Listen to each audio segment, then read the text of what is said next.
Are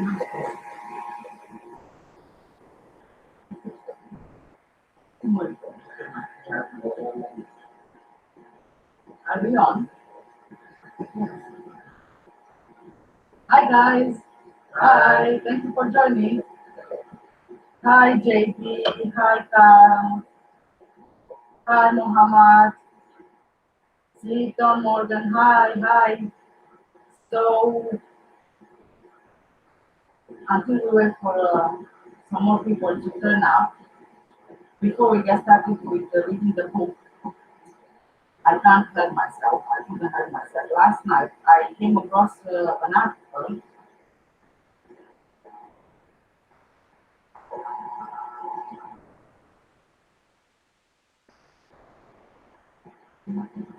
I came across. Can you hear me? So I came across an article last night from Dublin's 98 FM, which I'm just going to go through quickly with it. Another Madeleine Mccann documentary apparently is on the way, right? Can you hear now? Hi, Debbie.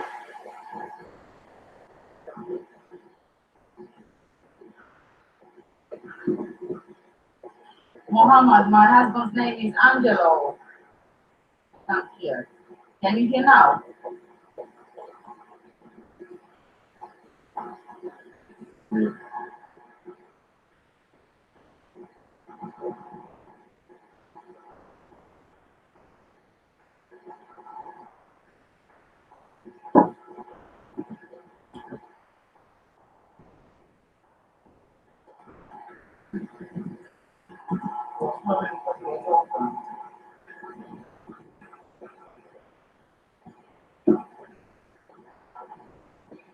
Okay. Hi, Elizabeth. So I'm going to start again. Before we get into the book, I just couldn't help myself. I found last night an article from Dublin's 98 FM. And this article says another Madeleine Mccann documentary is on the way. And this time, they will be focusing on Christian Bruckner as the prime suspect. Can you believe it? So, guys, this is the article. I'm just going to quickly show you.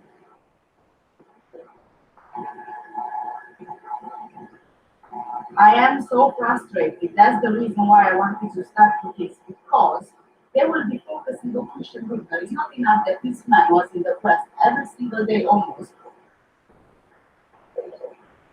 But he is now going to be put in a documentary. Do you still hear the background noise? And there's nothing else here over apart from this.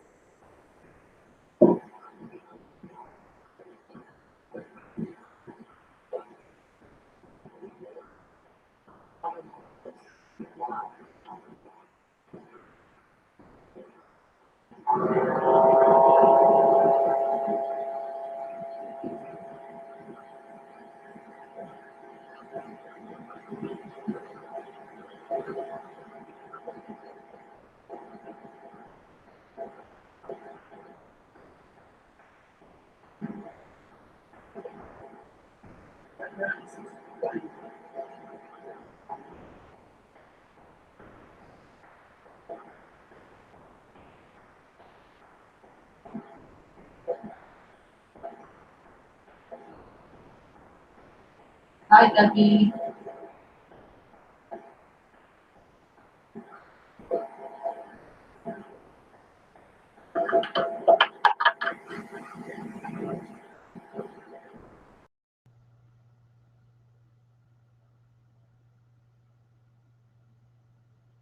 It should be all right now, isn't it? It sounds bad. Sounds bad. Yeah, let's swap the microphone with the other one. Maybe this one sounds better. Does this one sound better?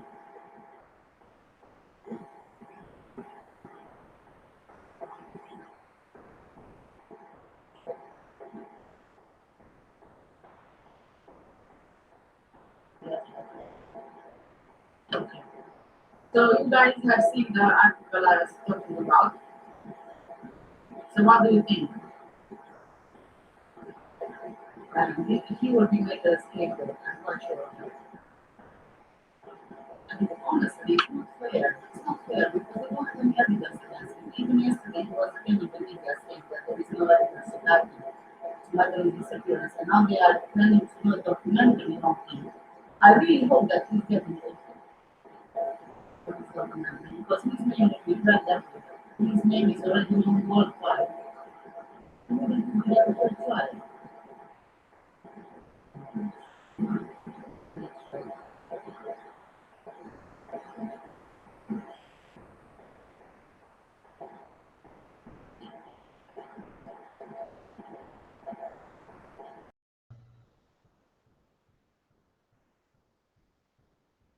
Okay, can you just mute it for a second and then put it back on today? Turn it back to last sound. Okay, we did that now. How is it?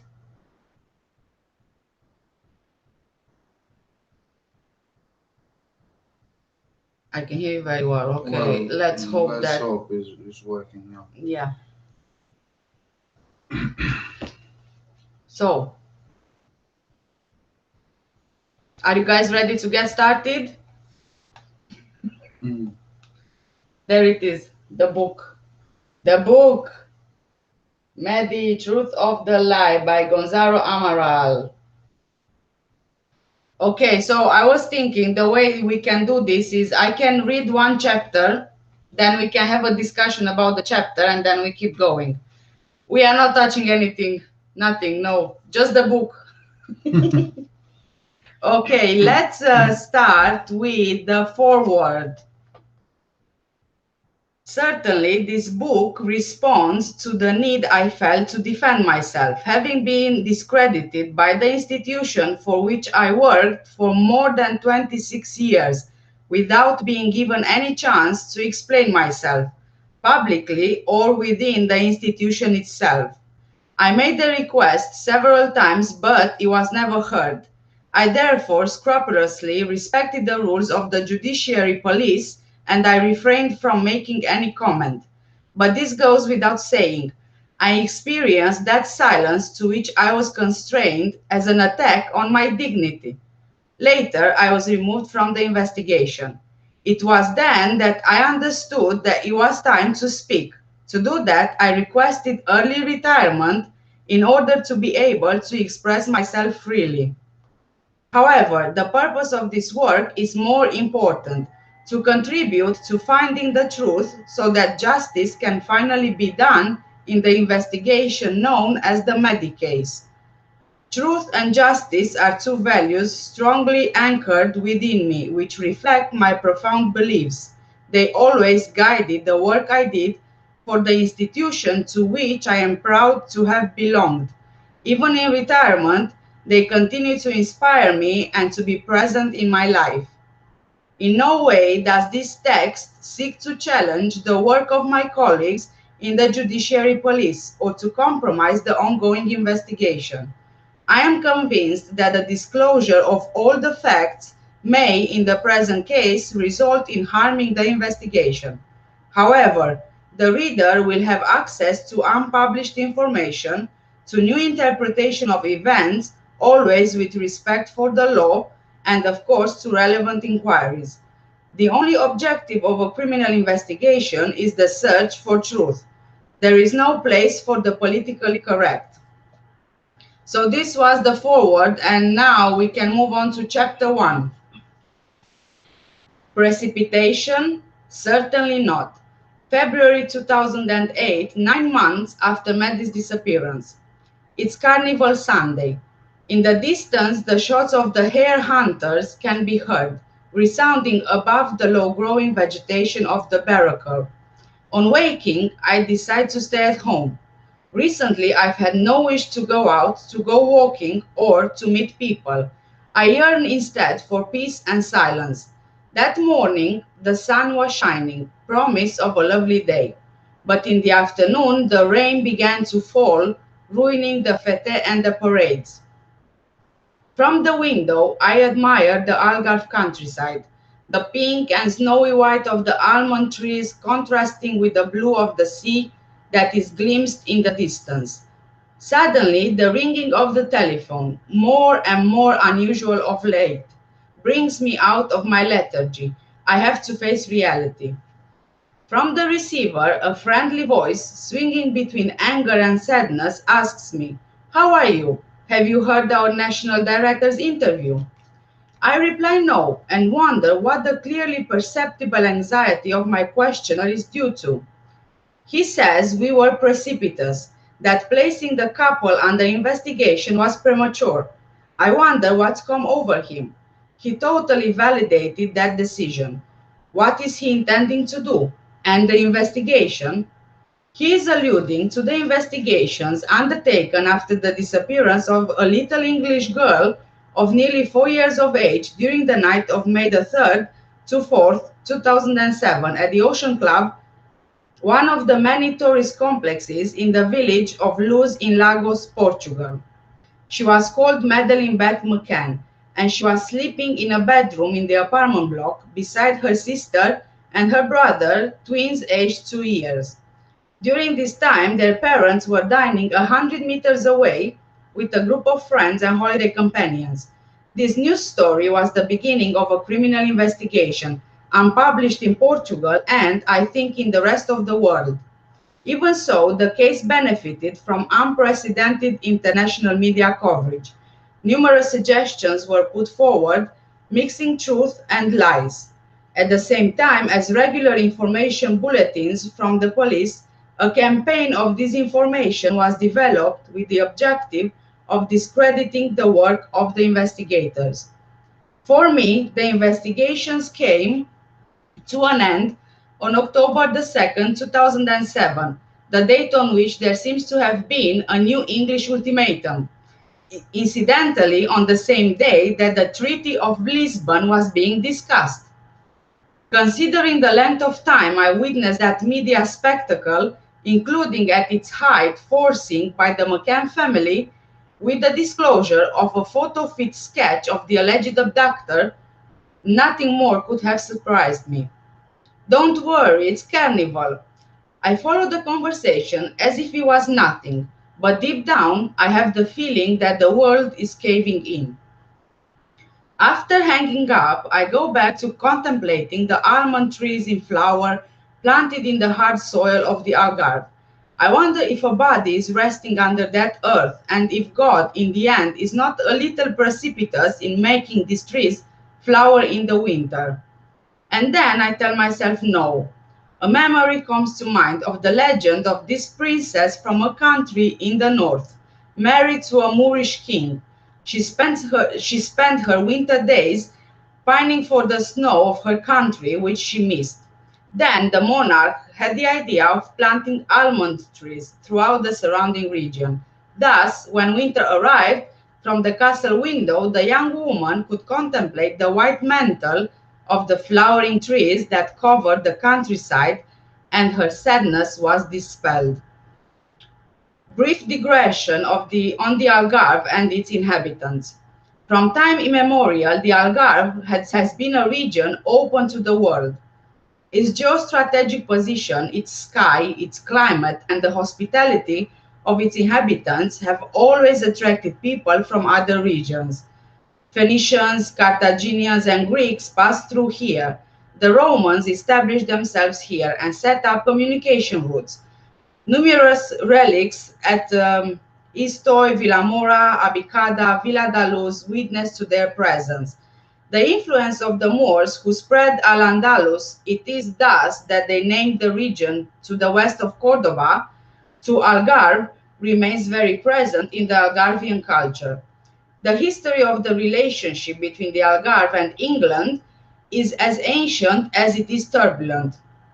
Between 1580 and 1640, when Portugal lost its independence and was integrated into the Spanish Empire, Faro was attacked by the troops of the Count of Essex.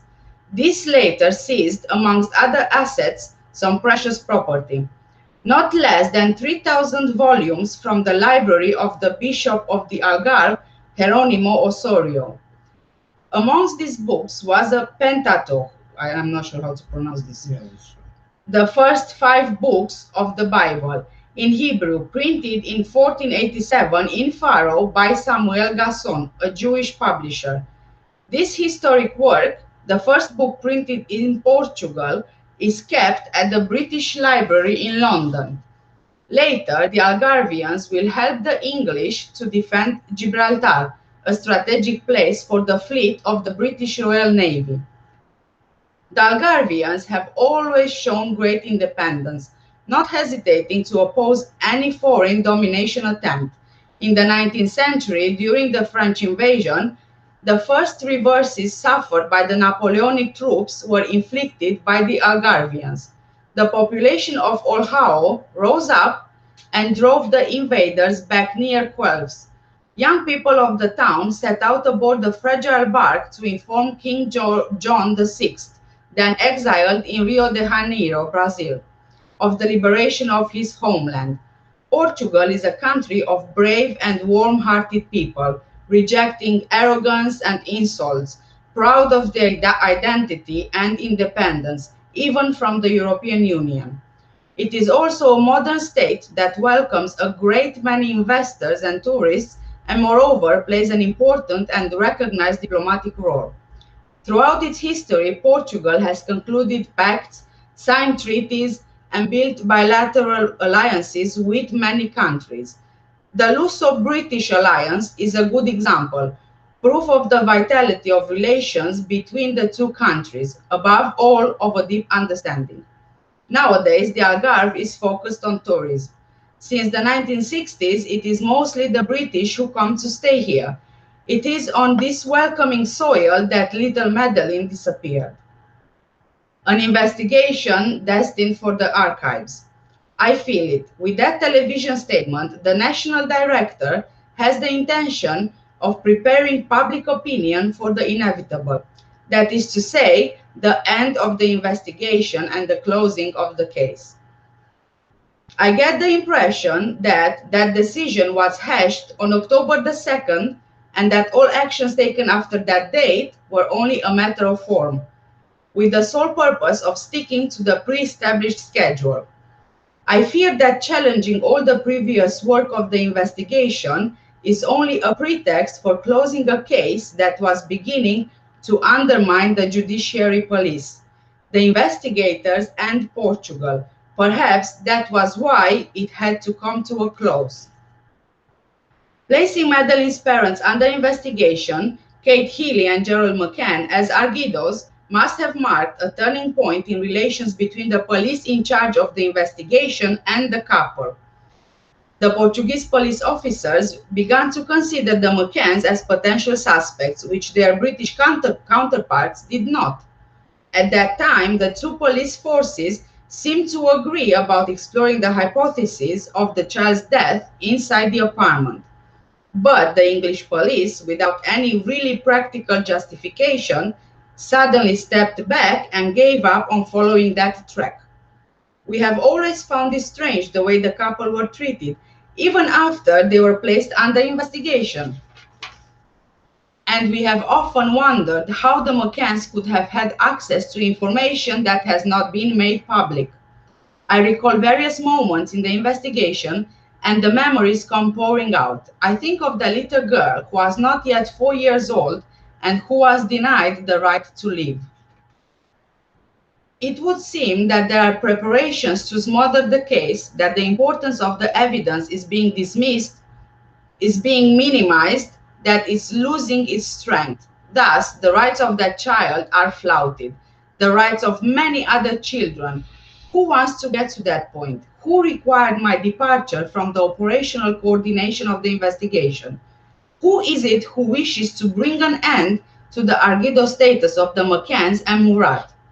Those who support the theory of abduction, those who suggest I'd go further and say they would, that in England the suspects would already have been arrested, or those who perpetuate the lie in straying from the search for the material truth, the closing of the case certainly serves someone's interests.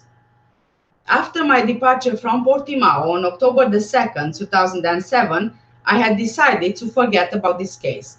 Perhaps the best thing to do, considering the forces at play. If the authorities of her own country were not worried anymore about what had happened to that child, and they satisfied themselves with the theory of abduction, why worry myself about it? It's certainly not the unfortunate statement from a director of police, as perhaps inferred by the journalist, that will make the existing evidence be forgotten. I no longer think that was his intention. The only means of erasing the record of everything that was done would be the destruction of the official records. And then our memory remains that of all those who set out on this investigation to discover the truth. I receive another phone call. It's my wife, Sophia. She is worried about me and has been since May the 3rd of last year, for 9 months now. Previously, our marriage already knew highs and lows. After that date, it was worse. I had become an absent father and husband. At the beginning, I distanced myself from my family to protect them from the media pressure, but also because of the pace of work imposed by the investigation. Now I live alone, and I am seized by a certain bitterness. I can't help feeling betrayed by the institution to which I dedicated myself for more than a quarter of a century. Nothing that happened to me seems justified to me. Nothing makes sense. My family did not deserve that. Sophia is shocked by the national director's statements. Come and have dinner with me in Portimao. The children are with their grandparents. We can talk a little about all of that. I decide to go. I need to hear some reassuring words. From then on, I carefully follow all the details. I become aware of the importance of statements from the national director, who had always maintained that all leads in the investigation must be explored and remain open. That they be left open is possible, but they were explored. Could the fact have been forgotten that we decided to constitute as Argido a couple suspected of the crime of concealing a body and simulating an abduction? A short time later, in the course of a television interview, I hear my former professor of political science and constitutional rights, Marcello Rebelo de Sousa, explaining the national director's statement. I remember very well his course on the separation of power. He maintains that the director's words have killed the investigation, the death of the investigation once again. But this is about the death of a child. Yes, I affirm it, a child is dead. But this certainty is not fed by vague assumptions. No, I base myself on facts, details, clues, and evidence recorded in the official records. Many questions have been raised, but where are the answers? In trying to find them, I think to myself that it would be judicious to go back to the beginning of the investigation, while it's still clear in the memory from the moment the little girl disappeared. So much has been said, it is time for the story to be told by the one who was responsible for its operational coordination and who lived it intensely in the company of men and women who constitute the elite of the judiciary police. The prudence of a decision. In Portimao, I meet Chief Inspector Tamares de Almeida, a member of the team I directed. We have known each other since we started in the judiciary police. He is worried because of the national director's statements. He heard that our work was going to be the object of an investigation. A request in that direction has allegedly already been placed before the National Directorate of the Judiciary Police. According to him, that would allow the truth to be reestablished and would lead to recognition of the quality of our work. During the 5 months that the investigations lasted, we had heard all sorts of comments, but we had to get on with our job. We remind ourselves of everything that was accomplished with a great deal of effort, rigor, and honesty, and we are certain that nobody could have done better. That might seem presumptuous, but is just fair recognition of the conscious attitude of all the police professionals who worked on the case. They can't count. How can they accuse us of being precipitous when the couple were only declared suspects 4 months after the events? Don't they know the principle of non-self-incrimination? It is legally impossible to continue to task statements from someone as a witness if these statements risk later turning against him.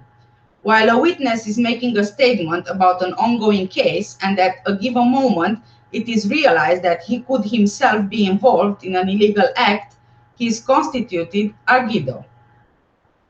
Thus, from then on, he has rights and duties. Contrary to what one reads in the press, above all the English, the arguido is protected and acquires the right to silence, which no one can reproach him for, which would not be the case if he were being heard as a witness. I agree with you. If a mistake was made, it was in taking so long to make the couple arguidos.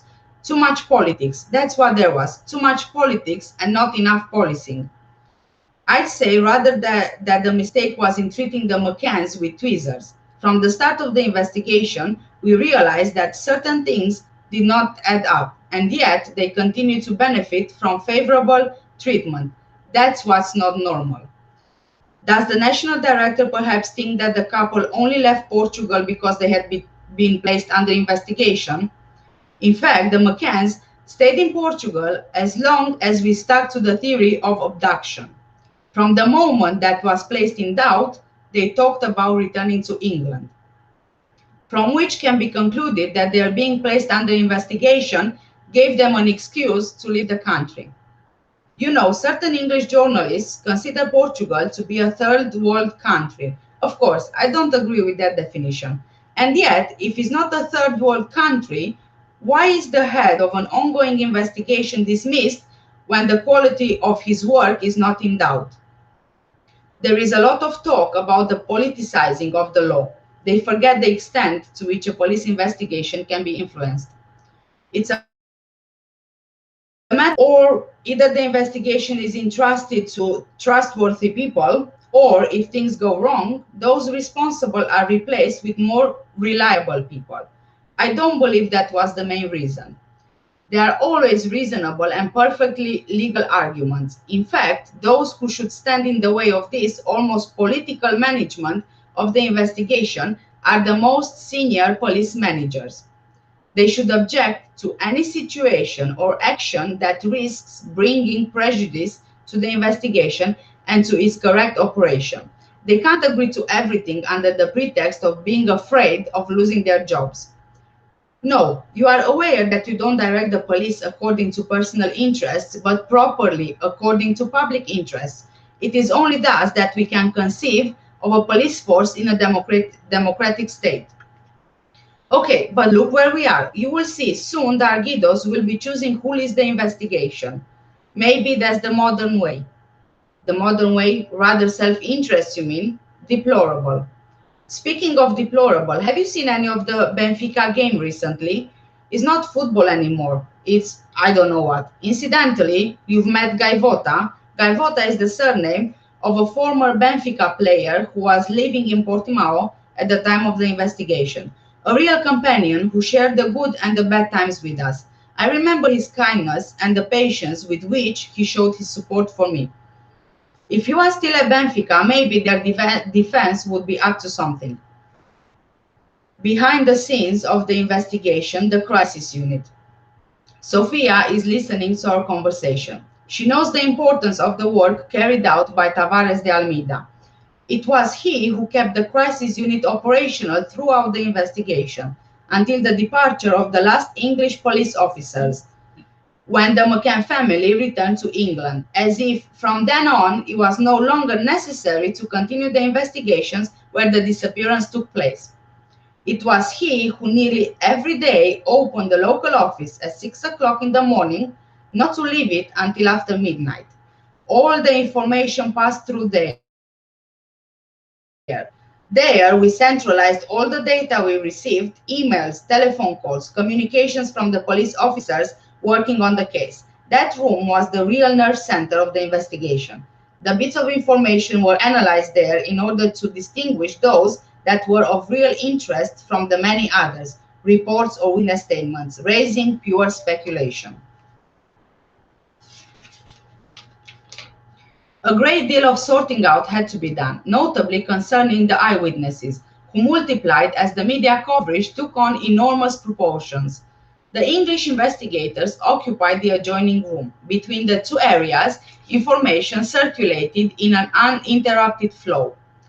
The British investigators participated in our meetings, taking notes in their record book, Major Incident Inquiry Officer's Rough Book.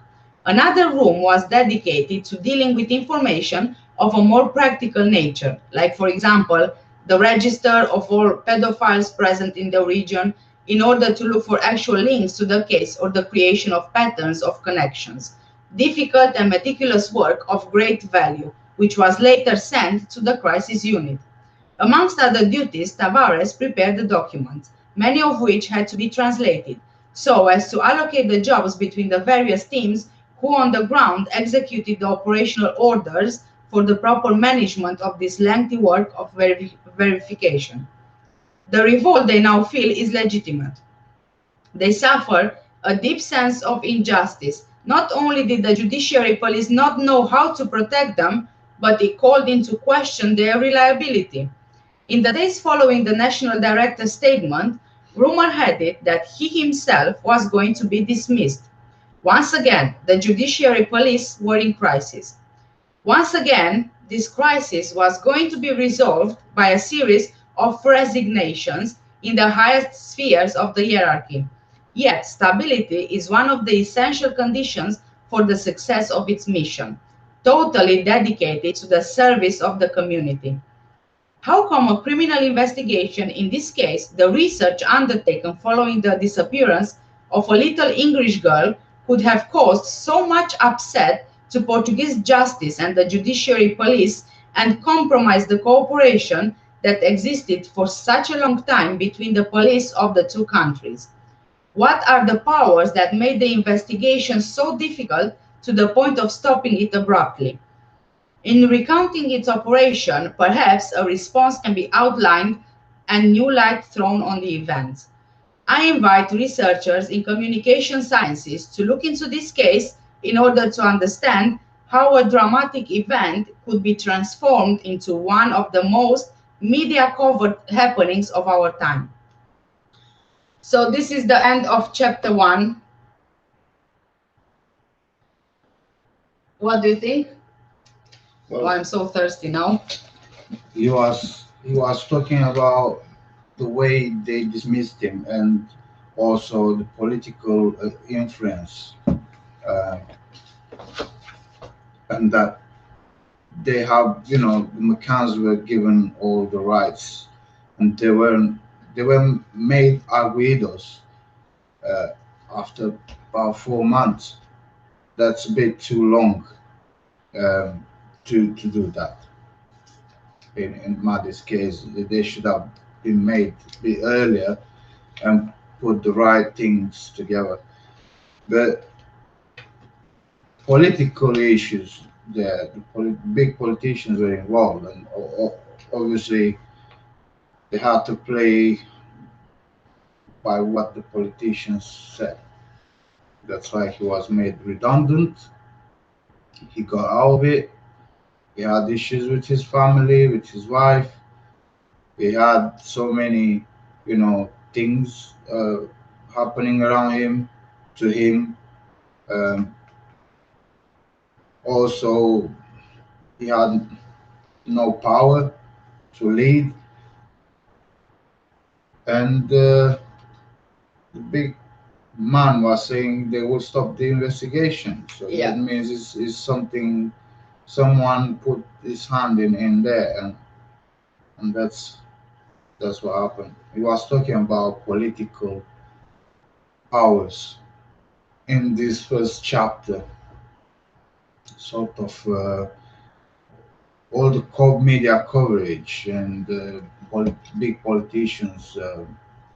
What they did, they got involved, and they messed up the case. Oh, that's a lot of comments here. Yeah. Okay, let's catch up on the comments now.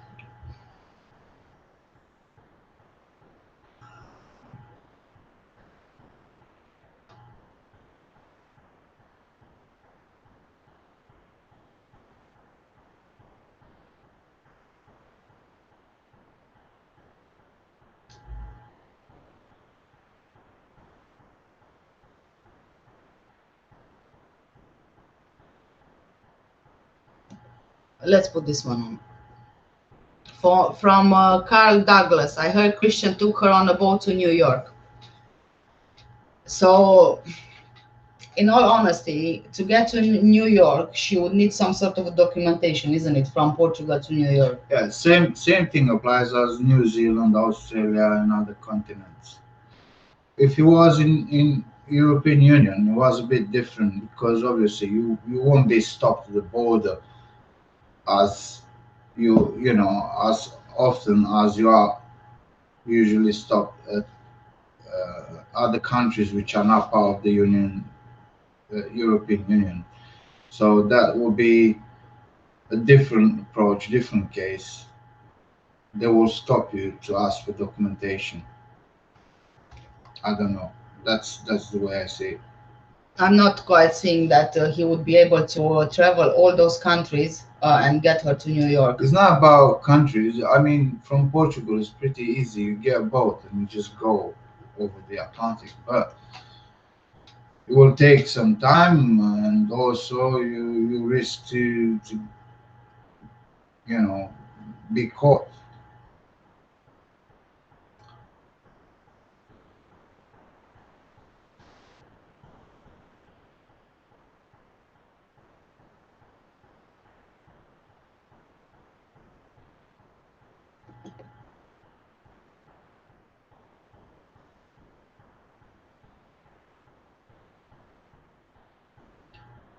Let's see, let's see.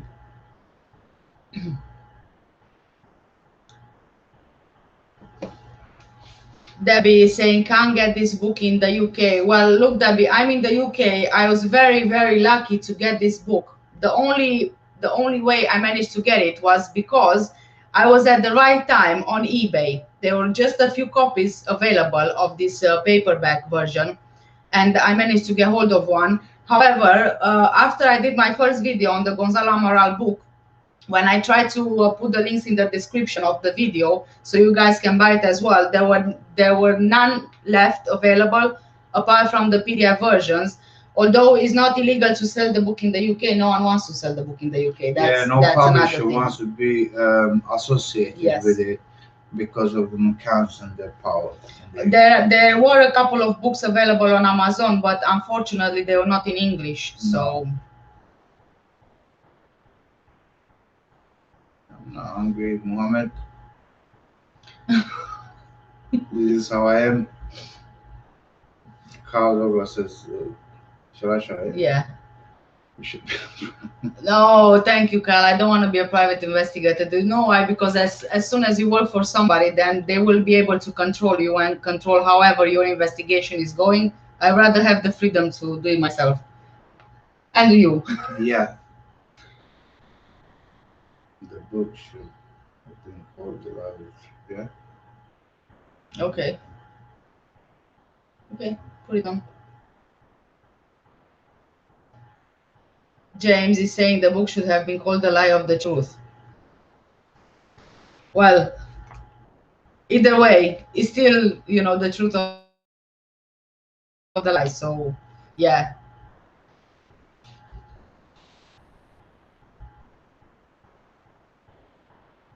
So the sound is better now.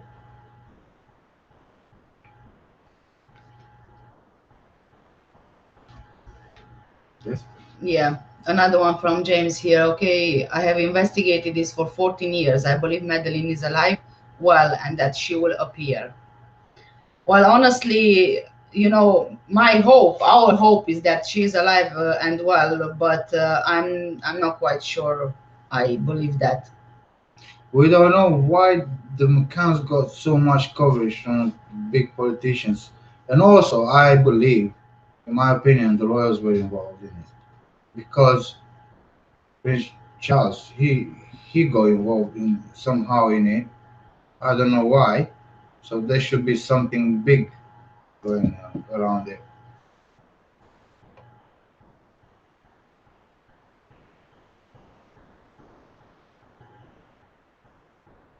There you go. Slip it down, Morgan here. They can't investigate it truthfully because the whole of Parliament, royal family, police, military, etc., will be taken down. Yeah, as Theresa May said in one of her interviews with the media, so she said if people would know what happened, they will go rioting on the streets. So that means that it's not just a simple case of a child abduction or, you know, Yeah, a trafficking ring, for example. I think it goes way, way bigger than that. I think that this is the lesser evil, which, people would yeah, rather think than yeah. something else.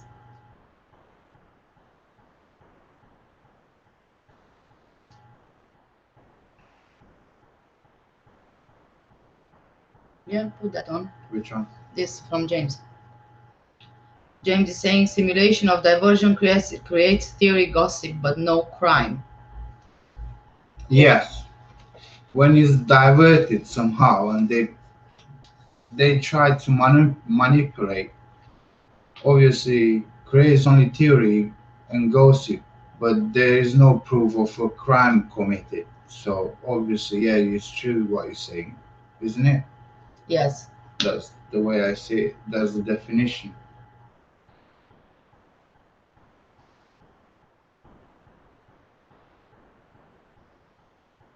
Here, Okay.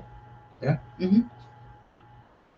JD says, I agree it took long to make the parents suspects. Exactly. And that's what Gonzalo was saying in his book. It took about 4 months to make them arguidos, so suspects. Arguidos meaning suspect in Portuguese, in Brazilian, whatever, Portuguese, same thing. Brazilians speak Portuguese. Yeah, Portuguese. Portuguese, Just stick sorry. with it. Yeah, sorry. Yeah, it took too long, yeah. And that should say something. And also, not long after they made Argidos, They left. they left the country. How convenient for them, right? Yeah. Yeah, put that. James is saying, not only do I believe she's alive, but I have found evidence of who she is, where she lives. Well, honestly, if she is alive, which again I'm going to say I don't believe. I only believe that I only want to believe she's alive for her safety, really.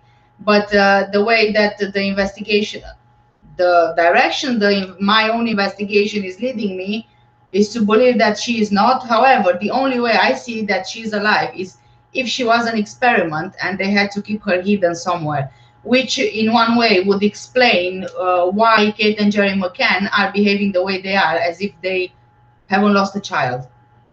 And shall I add the one with Yeah. the site? With? No. No, not yet, because we'll talk about that. I need to contact her. No. Yeah, okay. You say then if you. Yeah, mention it. we found some information, but there's not clear. I don't know how to get more information in regards to that. What we found.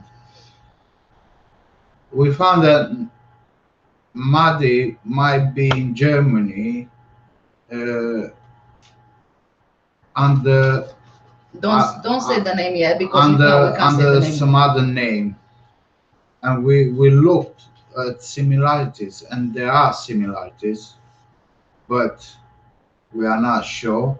And when you're not sure, you can't pinpoint, and you can't, say, yeah, true, this is the person.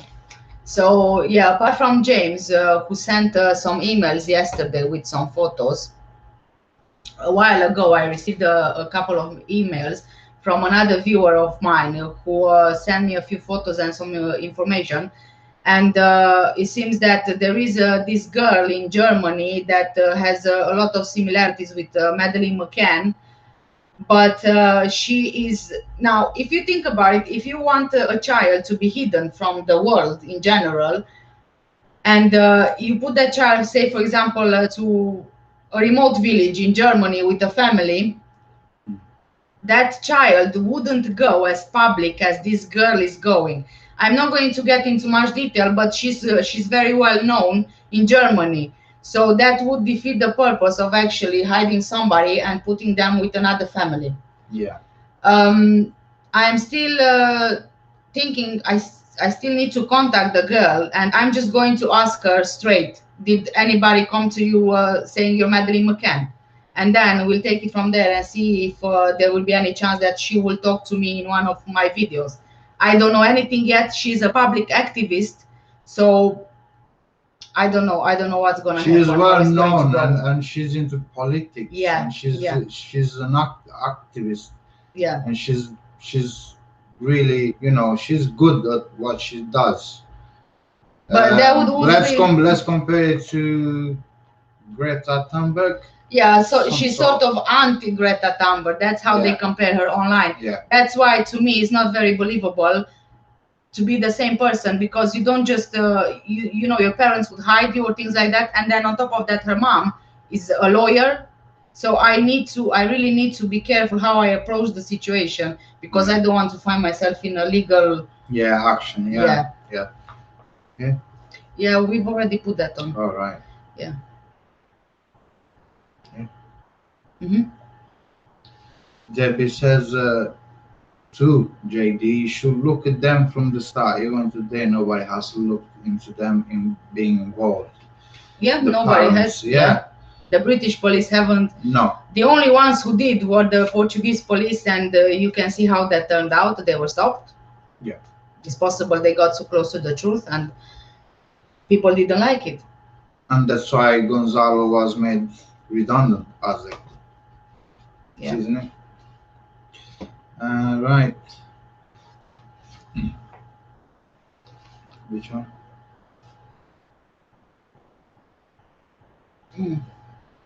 Well, let's put the JD comment. Well, yeah, not from the beginning, but actually when you take after you take the the interviews, then you make your mind. It will take probably around a week, two, let's say. But statistically, though, I have to correct you on that, because statistically, in at least 85% of the cases of missing children, is known that parents had something to do with. So usually, by my own research I did online on this subject, when the investigation starts, the first thing that the investigators usually look at is the parents or the immediate family, because they were in the closest proximity to the child. In this case, this came too late from all point of views. Yeah, but as I was trying to say, it will take about a week or two maximum until they do all the interviews with the parents and everything, what happened, to put together all the puzzle pieces, and then they will just make their mind, and they should have been made suspects from almost the start. Yeah, but not after 4 months. That's way too long. All right.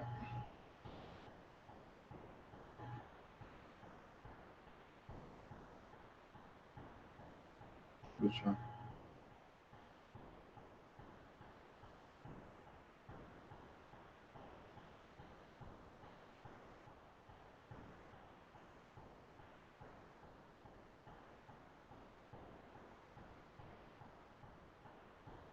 Is anyone fighting? Have I missed something?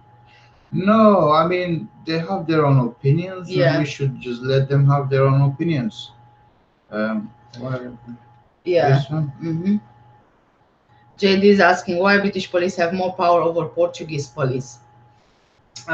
Honestly, I think that it had to do with the Treaty of Lisbon. It's not the police, it's the politics. Yeah. We talk about. So political side of it, who was Brown, isn't it? Yeah, it was Gordon Brown who went to the Lisbon Treaty meeting. It was Prime Minister that time, Gordon Brown, and he went to have Treaty of Lisbon. He talked to somebody way highly ranked in Portugal, and obviously probably they made this. They talk about this case, about Mahdi's case, and put it forward at that certain point where they have to sign the Treaty of Lisbon. So obviously that won't be an issue if you have to sign Treaty of Lisbon, which is way bigger than what they thought. Yeah, of course. A child who disappeared. Yeah. Simply for the Treaty of Lisbon, they have to accept the fact that Gordon Brown asked, you should just get rid of that Gonzalo Amaral and close the case and don't go any further because we don't need any political issues between our countries. So when Gordon Brown put it that way, like that, obviously the Portuguese man had to accept it and make its way towards the investigation. I think that, put it long story short, it was some sort of a political blackmail. He possibly said, you don't put Gonzalo Amaral out of the investigation, I don't sign the treaty. Simple as that. That's what I believe. And there was also, Gordon Brown was supposed to be at the same time with all the other politicians from around the world in that meeting, and he didn't. He was late, and he was on his own signing that treaty. And the other politicians on a public forum, I read that they were complaining, and they even said about Gordon Brown, how come you think of yourself so big that you don't join everybody else in signing this treaty at the same time, but you are late and then you sign it on your own? Yeah. Do you think that you are all above other countries? So they even told that he's an arrogant person. Yeah.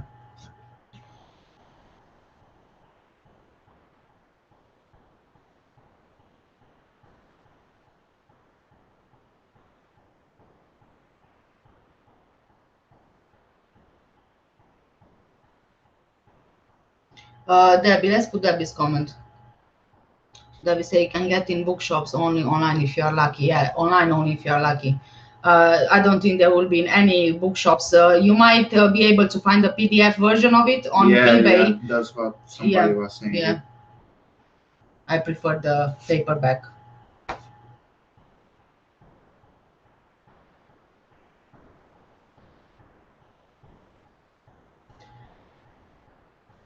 Let's put John's comment. It's a very interesting one. They're interested. They want to care about this book. Exactly. Who cares about a book being written by an investigator if they don't have anything to hide, if they are not guilty? Who cares? No one cares. But let's be honest. They went against everybody who were against them. Yes. And somehow said some negative things about them. They didn't like anyone who was having its own opinion. We live in 21st century. You have the right to free speech, to free ideas, to your own opinion. You have the right to so many things, but in this case wasn't really that situation. He had no freedom to put his book up there to publish it, and he's been through the courts all this time. He won. After all that, he won, and they had to pay him about £400,000. They still haven't done so though, and they didn't pay him, not even now, after so many years. And I've read somewhere that they are trying to make a fresh appeal, the McCanns, for him before, and if they lose the appeal, then they will be forced to pay him back. I was saying that. Yeah. Carly saying, my friend told me, I'm not sure if Maddie is in New York. Yeah. We don't know, but to get into New York, it's the US. In the US, you have, so many tight security things, and it's difficult to get into America. And also, there is another thing which we were talking about the other day. Are you guys familiar with the term doppelganger? It's like a twin of a person. Like, for example, it's said that every single person in this world has their twin somewhere else in the world. So you always will find another person who looks like you, but obviously in a very different part of the world. And I think that with, like you, Carl, said about your friend telling you that she was seen in New York, I'm not saying that he's lying or that he's confused or whatever. I'm not accusing him of anything. I'm also trying to say that perhaps he believed that he saw her, just like the other viewer was sending me these emails way before with all the photos.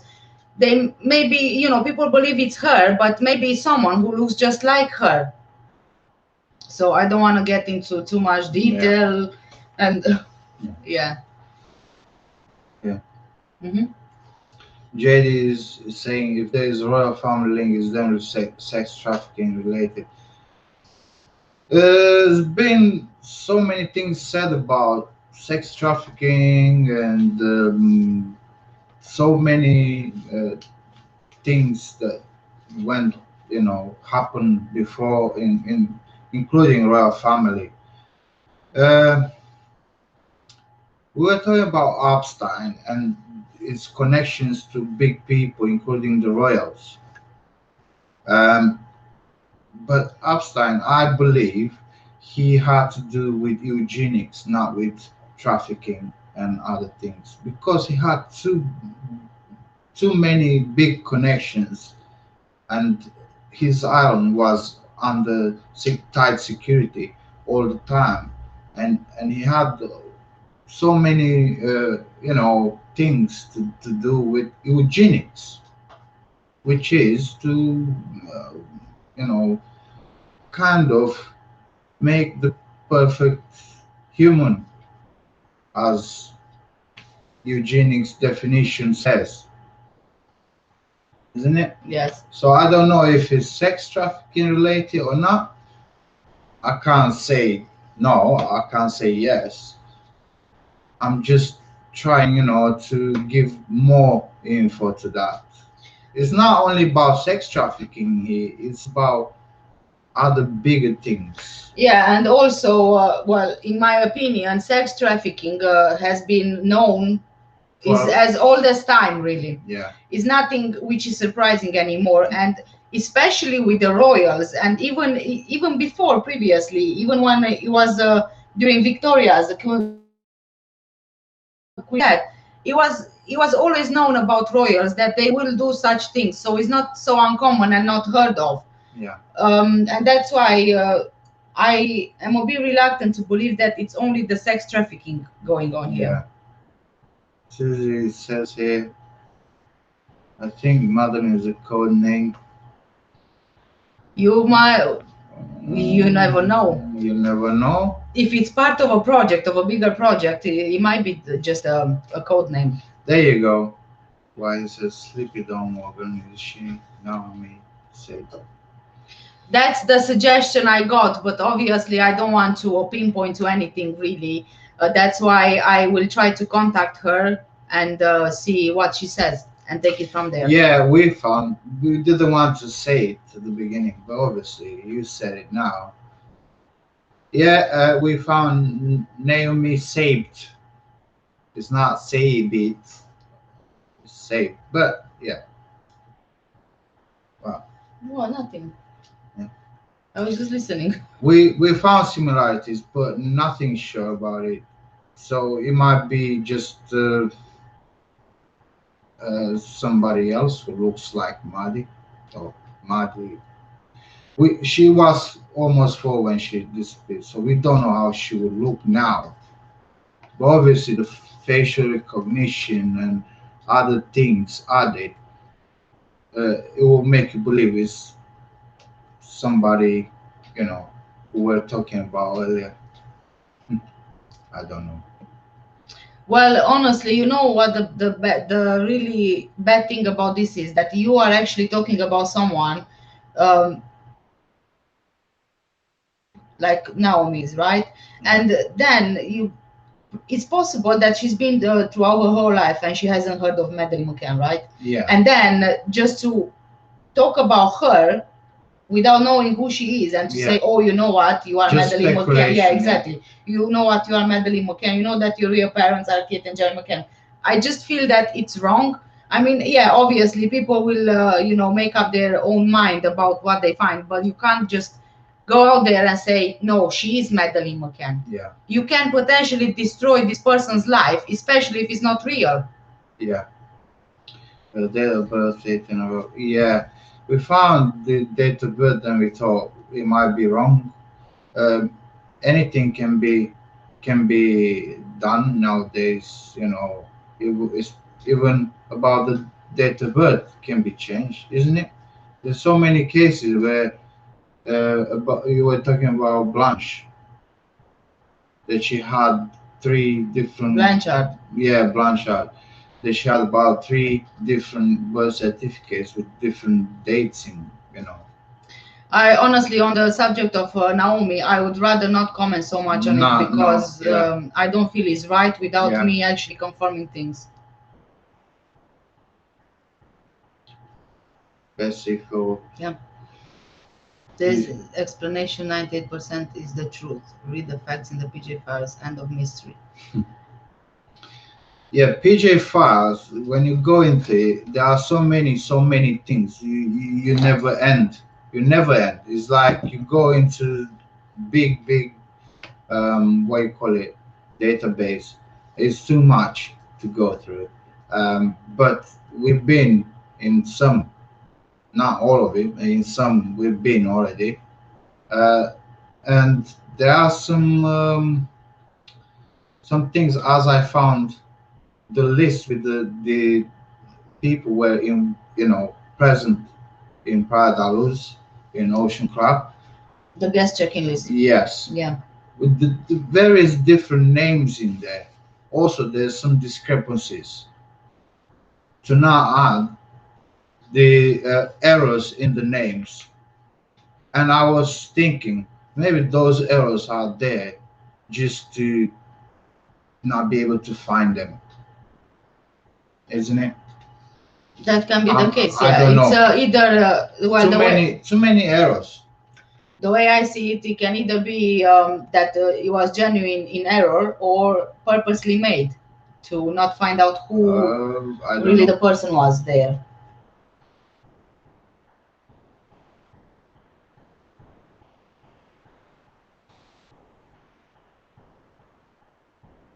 Um,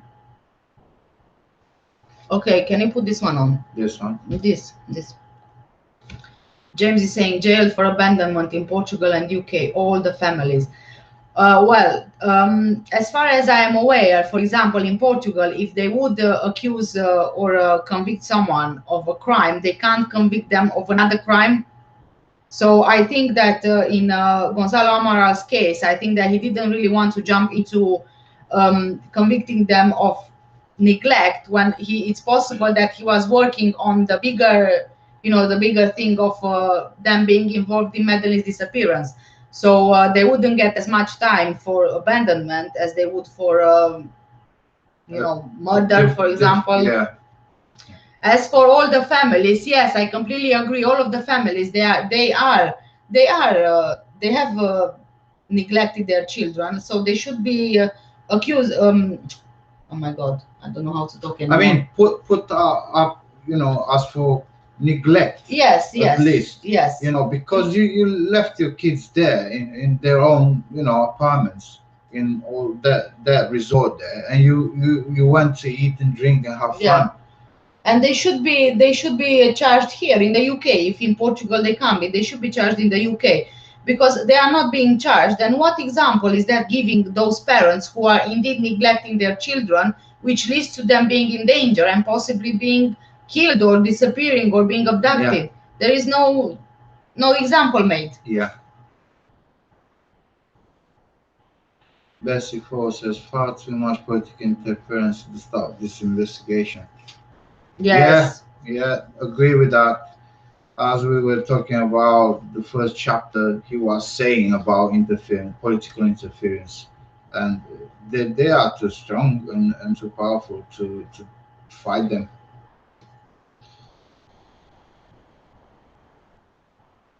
No, she says no, it's all to do with the Lisbon Treaty. That's why I saying that I was saying that I think, long story short, it was a blackmail happening there, and potentially Gordon Brown said, you know what, you don't pull him out of the investigation, then I'm not signing the treaty. Yeah, Simple as that. Sort of like blackmail. Yeah.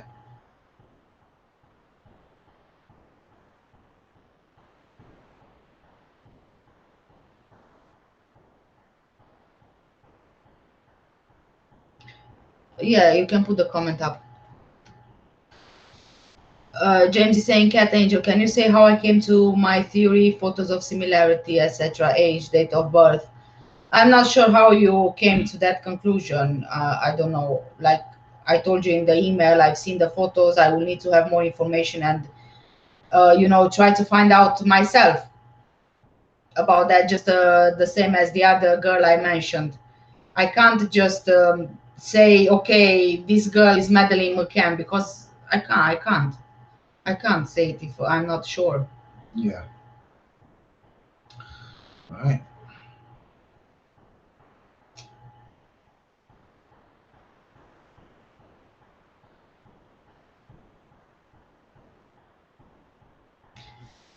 Sleepy Dawn is saying, hit the like button, people. Yes, people, hit the like button. Also share to make sure more people know we are live. Yes. This one? Yeah. Carl is saying, Catalina, is there any way of knowing what Scottish police have been informed? Thanks. I can look into it, but I don't really know much info apart from what's out there and what I've been saying. I don't know. I honestly don't know. That's another thing to check, because when you open Operation Grange, then you suddenly take it out of its context and take it out from other agencies and put it somewhere under that name, right? Operation Grange was open for Maddy's experience, and it was the open case, and even now it's open, and it gets the funds.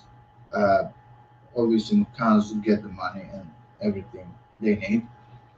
But it said that there are still two police officers working on Operation Grange, and it's still ongoing.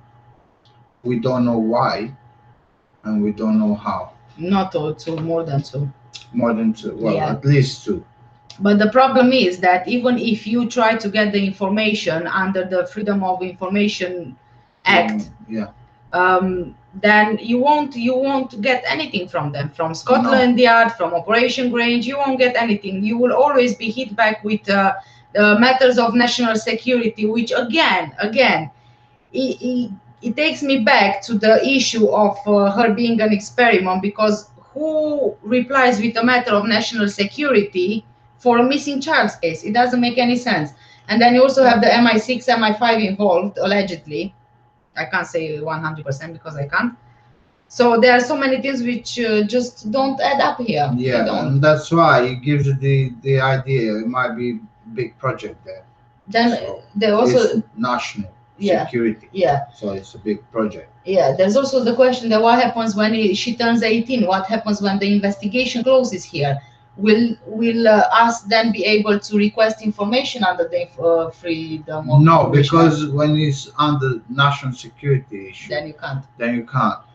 But obviously, the police in Portugal might be able to request information in regards to the investigation, such as medical history, because she would be 18 and she's not a ward of court anymore. So it might be another thing. But they might come back saying it's not a matter of national security issue, so we don't agree with giving you any information. I don't know. The problem is that the Portuguese police is also running out of time. Yeah. With the investigation. So if they want to move, they have to move quick. Yeah. Jane, let's see.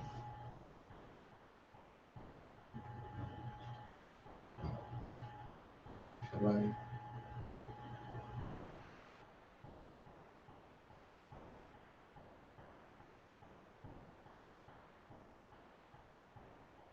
Can you guys please keep it nice in the comments? No James rude comments. Mahmoud, yes, please. James. Charge for execution and duty of care. Well, yeah, they should be charged here, but have they been charged? No. All the families. Tapas 9, at least. They haven't. It's like they did something wrong, they broke the law, and they got cheered for it and even rewarded for it. Yeah. Well done, guys. Yeah. And then at one point there was the question of, are all British families doing this? Is it like a cultural thing? Because that's what Jerry made it look like. Like it's a culture in Britain to leave kids alone. So you go outside and drink and eat.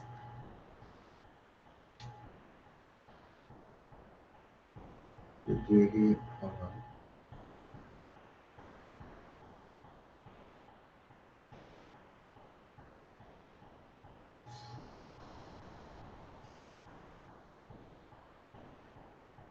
What?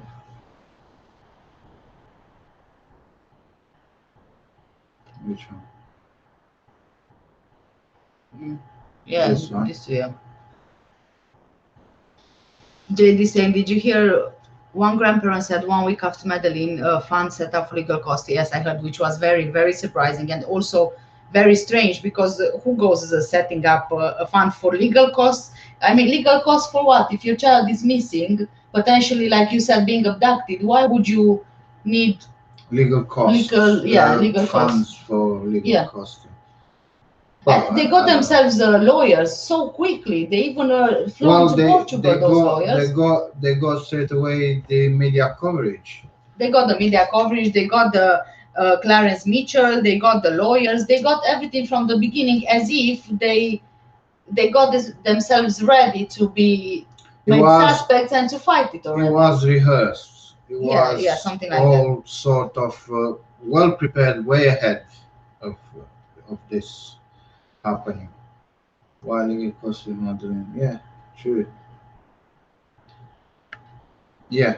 Yeah, exactly. Yes, yes. This one? No, let's see.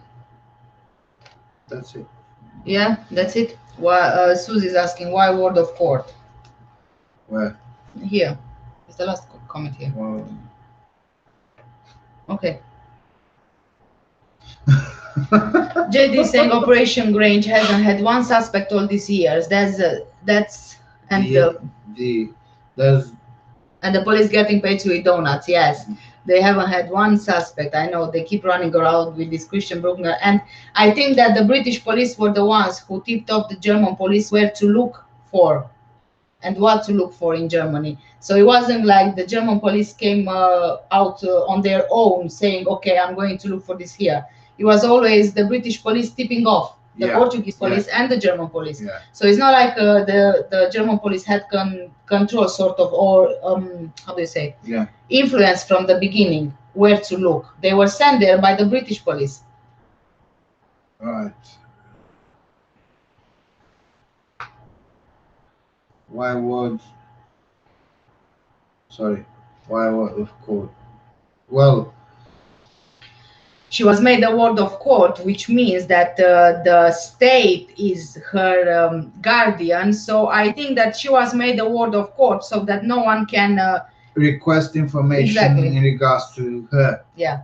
Like such as medical records and the date of birth and everything. You know, really all the information in regards to her.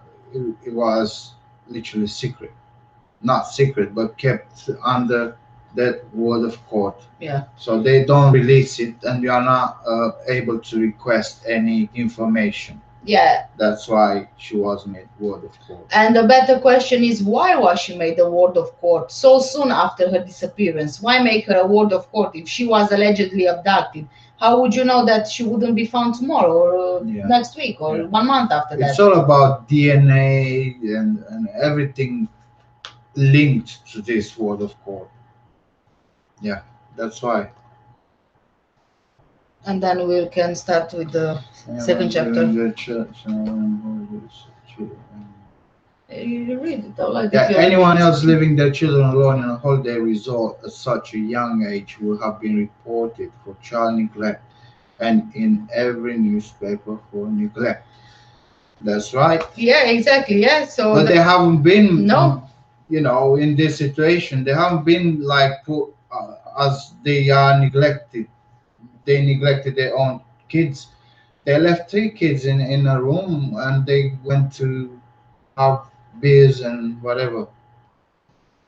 Yeah. That's neglect from my point of view, and not only the McCanns haven't been and everything. Not only the McCanns were not accused of neglect, but the whole group was not accused of neglect, which is very, very strange. Okay, I will carry on reading the second chapter.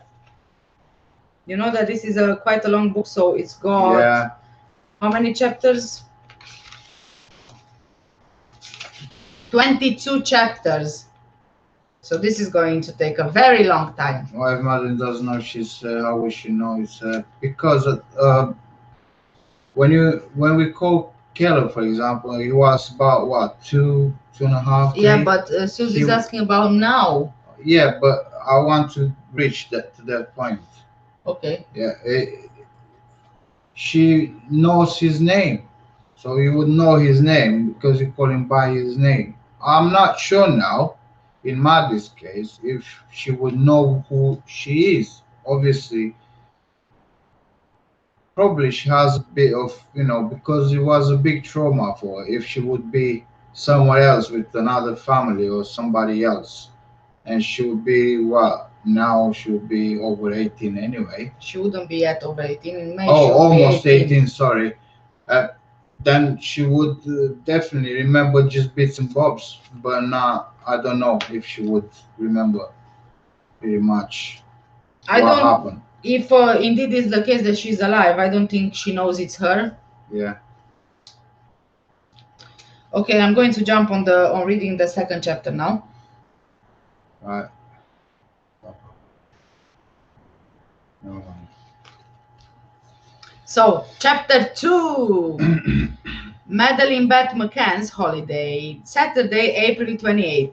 At the end of April 2007, it's spring in the Algarve.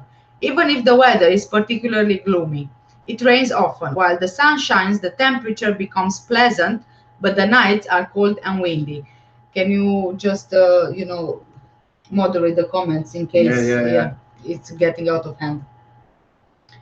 On the morning of April 28th, Madeleine, aged 3, goes to Leicestershire Airport to board the flight for Faro, accompanied by her parents, Gerald McCann and Kate Healy, both 39, doctors living in Rothley, England, and her brother and sister Emily and Sean, twins aged 2.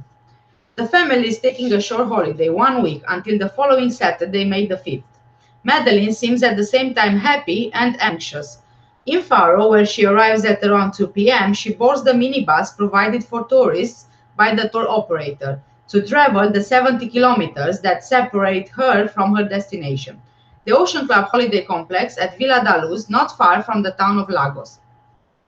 The McCanns are traveling in the company of the Payne family, composed of David Payne, 41, and his wife Fiona, 35, doctors, their daughters Lily and Scarlett, aged 2 and 1 respectively, and Diana Webster, aged 63, credit manager, Fiona's mother.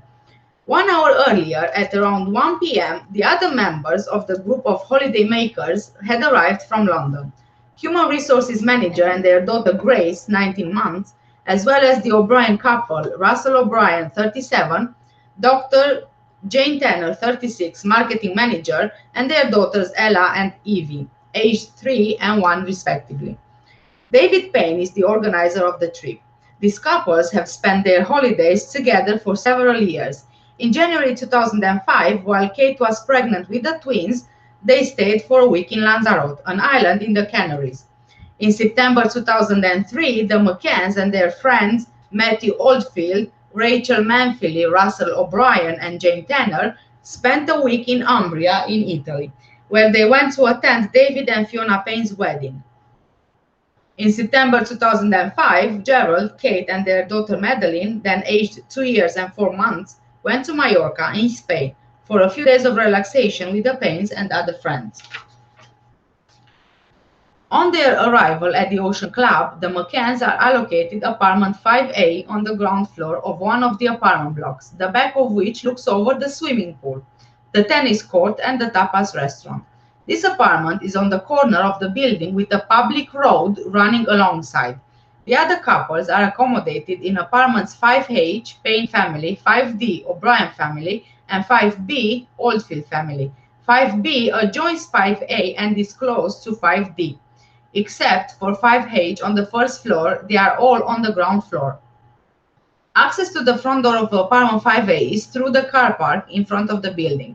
It is surrounded by 1 meter high wall with an opening in the middle. Another wall of the same height separates the building from the car park with an alley facing the central part of the building. You have to go along the road that runs alongside this wall to get to the front door of apartment 5A. It's a very basic wooden door without any specific security system, fitted with a lock that opens with a key. Anyone approaching this door has to go past the window of the bedroom where Madeleine, her brother, and her sister sleep. Behind the ground floor apartments, there are small gardens whose side gates open onto a walkway that separates the building from the leisure area of the Ocean Club.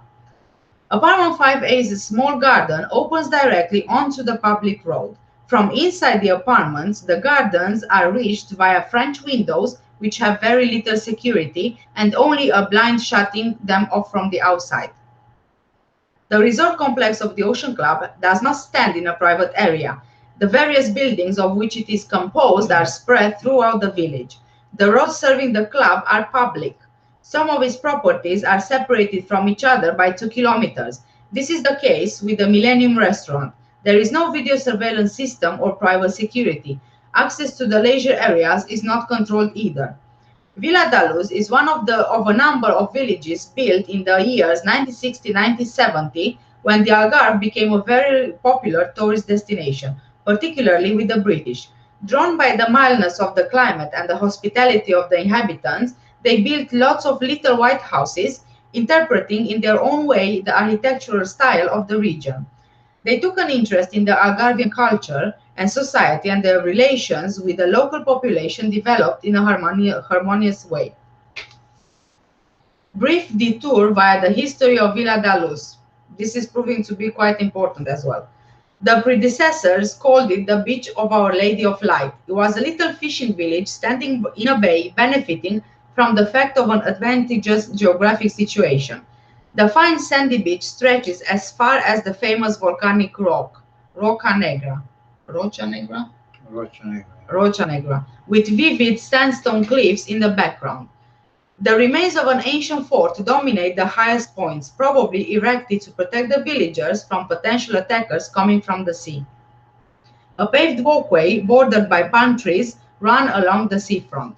If you take the road that links the Luz Church to the beach, you notice on your left the ruins of the Roman thermal baths. Through their cellar run numerous tunnels, which for more than 50 years have been used by children to reach the beach. A good part of Luz is built over remains from the time of the Romans. Under the reign of King Alphonse III, there was whale hunting here. More recently, there was an active tuna processing factory. With the explosion of mass tourism, the region has become a particularly popular holiday destination, and most of its revenue comes from this fast-growing industry. That sector nowadays employs over 80% of the population. The inhabitants of Lagos have made it their main holiday place. Legend has it that in May, a clever knight came to steal gold from the ladies of Lagos and fled after having accomplished the deed. For the inhabitants of Lagos, the humiliation was so great that they decided to ban the word designating the month from their vocabulary. Thus, after April comes the month that has to come. So they are not naming the month because of the legend. Mm-hmm. It is in this peaceful seaside resort that Madeleine began her brief holiday. Going back to the Ocean Club. On the day of arrival at the Ocean Club, a small welcome ceremony is organized at the tapas restaurant from 5 p.m. to 6:30 p.m. Everybody participates, including the children, who spend their time enjoying themselves in the play area. After this reception, the holidaymakers go to the Millennium Restaurant, situated nearly 2 kilometers from the apartments at the entrance to the village of Luz. It's a long way, and Gerald and Kate have to carry the twins. Madeleine walks all the way. Between 7 and 8 p.m., they dine in the restaurant with other members of the group. The return journey is also on foot. At 9 p.m., the children are in bed. This is how the first rather tiring day goes. The parents realize that it won't be easy to walk that distance every day at meal times and start to consider other alternatives. The routine is established. Sunday, April 29th. On the morning of Sunday, April 29th, at around 8:40 a.m., the McCann couple and their children again walk the 2 kilometers that separate them from the Millennium to have breakfast. Then the children are entrusted to the play leaders. Madeleine to the daycare center in the building that houses the main reception of the tourist complex, while Sean and Emily stay at the playgroup near the tapas restaurant that takes the youngest children. At around 12:30 p.m., the parents come and fetch them for lunch, play with them sometimes in the swimming pool or in the play area. Then, at around 2:30 p.m., take them back to the play leaders, with whom they stay until 5:30 p.m. Sometimes the children have dinner with them. From the first evening, the routine is established. Between 7:30 and 8:30, it's relaxation time for the parents. After having put the little ones to bed, they have a bath and drink some New Zealand wine as an aperitif. Then they join the other adults of the group for dinner at the tapas restaurant. The meal starts at around 8:30 and ends at around 11 p.m. Meanwhile, every half hour, the parents go in turn to the bedrooms to check that everything is okay. Madeleine will not go back to the Millennium because breakfast from now on is taken in the apartment with the family, with items purchased at the Baptista supermarket a few meters away. The rest of the day follows what is, from then on, its usual course. 9 o'clock, the children are dropped off at the playgroup and the parents go to play tennis or run on the beach. Madeleine cries in her parents' absence. Tuesday, May the 1st. In the Algarve, May the 1st is celebrated by organizing family picnics. The first snails are tasted and, above all, mayos are displayed. Life-sized rag dolls stuffed with straw. On the sides of the roads, in windows, or on the doorsteps of the houses. They represent scenes from daily life or from social satire. This popular 100-year-old tradition joyously enlivens these first days of spring. I'm so thirsty, oh my god. It's not known if Madeleine could see the mayos that day. Between 10 and 11 a.m., she plays mini tennis with the children from the day center. In the afternoon, from 1:30, her parents take her to the beach with her brother and sister, but they only stay there for 20 minutes because the sky clouds over and the temperature falls. She eats an ice cream on a terrace. Close by, a guitarist who looks like a tramp is playing Latino music and collecting money. From there, Madeleine and the twins are taken directly to the day center. The tennis court number 1 is booked by the McCanns for 2:30 to 3:30. At around 3:30, the play leaders take the children to the beach. They proceed in single file, each holding onto a long rod in the shape of a serpent. Semi-snake, it's called. They play on the sand until 4:30 and participate in various games that are suggested to them. During the parents' dinner, the children again sleep alone. A restaurant employee notes on the reception register that certain members of the group get up in turn to go and make sure they are okay. Yay, coffee. That's me, not the book. For an hour and a quarter, between 10:30 and 11:45 p.m. in the apartment where she is, in the company of her brother and sister, Madeleine does not stop crying and calling out for her father. She does not calm down until after her parents return. Wednesday, May the 2nd. At breakfast, Madeleine asks her parents why they left her to cry the night before and did not come back immediately. At 9 o'clock, the children are back at their respective playgroups. For an hour between 3:30 and 4:30, like the day before, Madeleine is taken to the beach, following the usual routine. In the evening, when the parents go out for dinner between 8 and 8:30 p.m., she is already asleep, like her brother and sister. Thursday, May the 3rd. At 9:10 a.m., Madeleine arrives at the day center, accompanied by her father. Between 10:30 and 11 o'clock, the day center leaders again take Madeleine and her. She then goes on a boat trip in a yellow catamaran-type boat, which does not go very far from the shore. At 12:25, her mother fetches her for lunch and takes her back to the day center at 2:50. At 5:30, after a jog on the beach, she goes back to fetch her, as well as her brother and her sister, and they all go back to the apartment. So this is the end of chapter 2. I want to catch up on the comments now.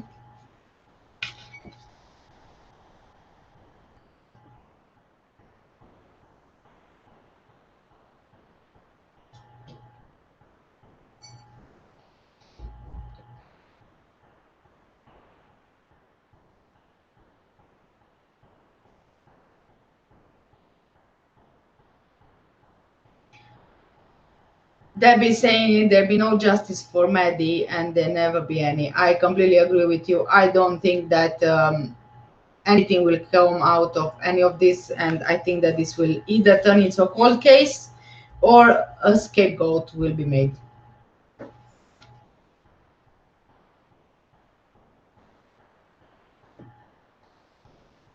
Miss James is saying, I don't believe she is alive. Honestly, my opinion is I don't believe either that she is alive. Although there is always hope, and you would want to think that hopefully she will be found alive. I don't think she's alive either.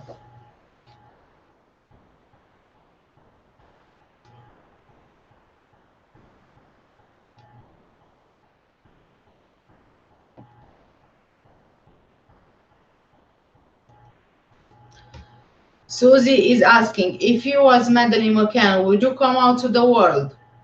I wouldn't. If I would be Madeleine McCann and I knew I am and I knew what happened, I wouldn't come out to the world.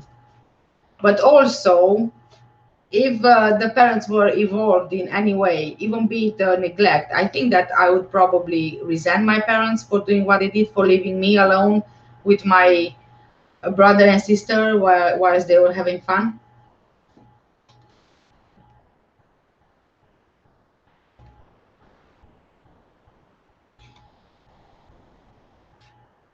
Jean is saying someone died in 5A. Yes, I think I agree with you on that.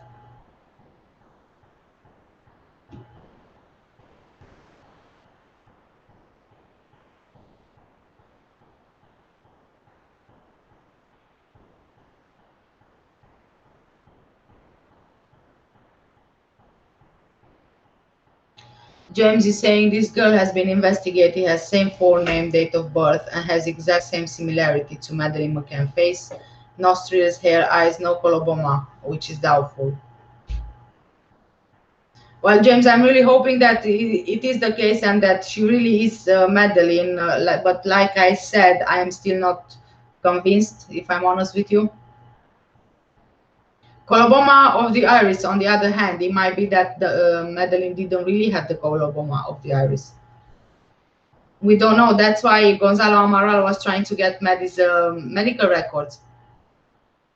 Because in some cases with children with coloboma of the iris, there are other health problems. So he was trying to find out everything, but obviously he couldn't get hold of the medical records.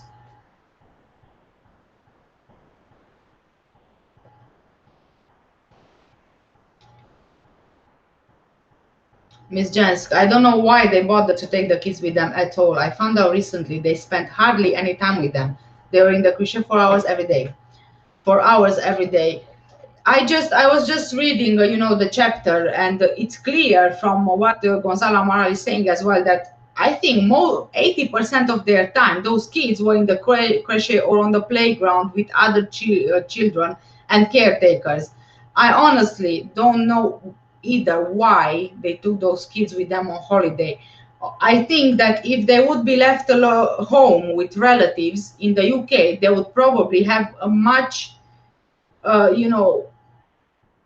much better time and more fun with the relatives in the UK rather than with them in a foreign country being stuck in the same place whilst the parents went out and had fun. It's not fair to the kids. It's not fair to the kids. And you can't call it a family holiday. And why would you put your kids in a crochet the whole day so you can have fun? Just keep them like 2-3 hours with you in a day. It's wrong. The way I see it is wrong. Oh, thank you. You're welcome. Yay, coffee! You didn't make yourself one? No. Yay, coffee, coffee, coffee! You are with the coffee. I am always and forever coffee. Yeah. So what's Yeah, I was commenting on this comment. Yeah. Well, if they were living the kids with the relatives in the UK, they would be, safe. Not only that, but at least they would stay with someone because these people, they just dump them in the crochet the whole day. Yeah. I mean, why would you take kids on a family holiday? Family holiday means you have fun all together, not only them, the adults. Yeah. All right. What else?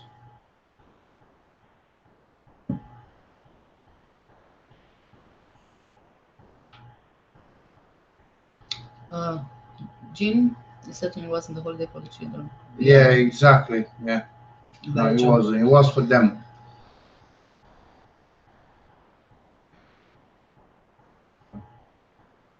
JD says here. Yeah.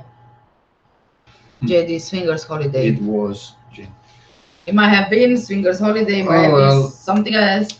It is reported that allegedly they were all swingers. Yeah. Yeah. If you look at the police reports, it describes their daily routine. Yes, and it's also here in the book. I was just reading about it. Yeah, but according to these routines, I think that those kids were 80% of the time every day left on their own or with other kids or with caretakers in the crochet. Yeah. It was barely any time with the parents. Yeah, I got the coffee. Yay! She got a coffee, JD. Yay! And the recent reading was they spent having time with children. Yes. Yeah. Yeah. Deb is asking, why did they put kids in crochet day after Maddie was missing? If me, I want my kids near me. I completely agree. Do you agree on that? Yeah. Yeah, and not only that, but she left after she discovered that Madeleine disappeared from her room. She left her two kids, the other two kids, in the same room she allegedly got abducted from, which again doesn't make sense whatsoever. And she went to tell them. So it's not like she called them from the room. She could have done that, obviously.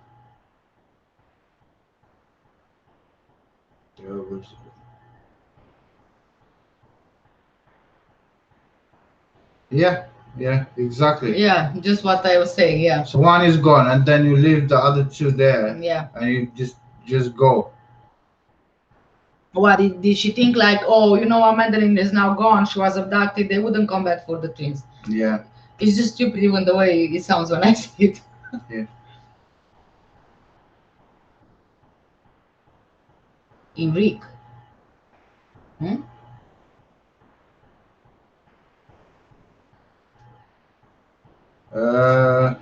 Rick, am I missing something here? Am I misreading? What am I? I don't know what you mean, JD, with Rick. Is it like a short for something? I'm not sure.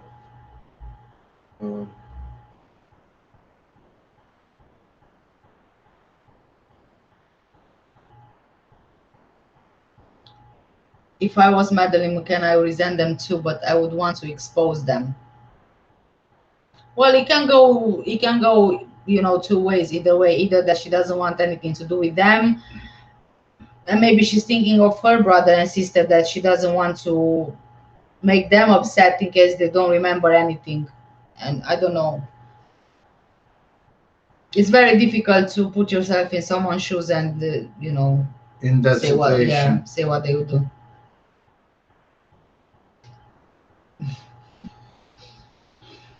Yes, I agree. They did, but they complain about so many things, and so they do so many hypocritical things as well. Says they complain. Yeah, they did. They complained about everything. Kate was even complaining about how that police officer was driving that car recklessly when she went to the police station for it was a sighting, and she went there to the police station to confirm the sighting, if it's Madeleine or not, and she moaned about how unsafe that police officer was driving the car. Entitled people. Yeah. JD, do you think the kids were left in a room to be sexual abuse by her power and escape? And Jerry were doctors they blackmailed, saying if you don't do this, they can ruin them financially. That can also be another possibility. But it's a tricky situation, this one. Higher power. Well, apparently the royals were spotted in there. Yeah, the royal yacht. Yes, oh, that's a possibility as well.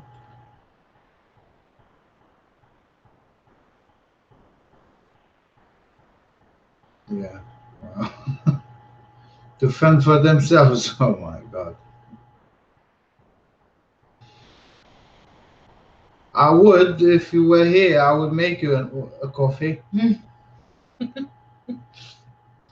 and it would go along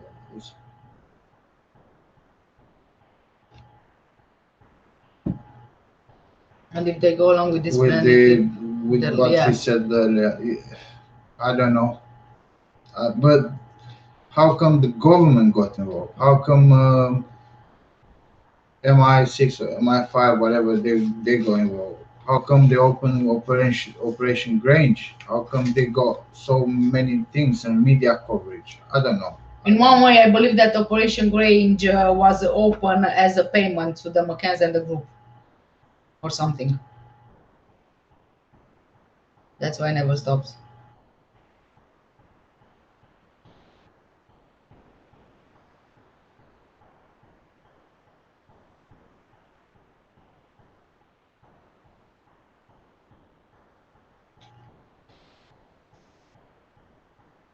Your first thought would be, Yeah, they said she's been taken straight away.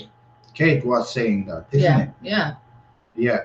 I don't think you would say that in that situation when your child is missing. You can't just pinpoint. Oh, you know what? They've taken her. Not like did she wander off? Did she get out of that door? Did she go somewhere? I don't know.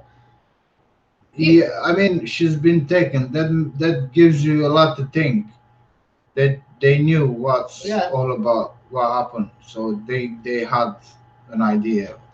They knew. So, and also all the movements they made, um, calling. And why did she? What did Kate call DVLA from Portugal? That's another Kate or question. Jerry. Yeah, why did they call DVLA? What for? What did What, the Valley have to do with Portugal? and why so many calls? Because I've had to look at the list with the calls they made. Why with the reporters? Why they let know the media in here in the UK about Maddie's disappearance way before they, you know, way before, because it was reported that the media put this into newspapers, isn't it? Way earlier. Yeah, but then obviously it was deleted, Yeah, so yeah. there wouldn't be. I do have the screenshot. I've added that in a different video.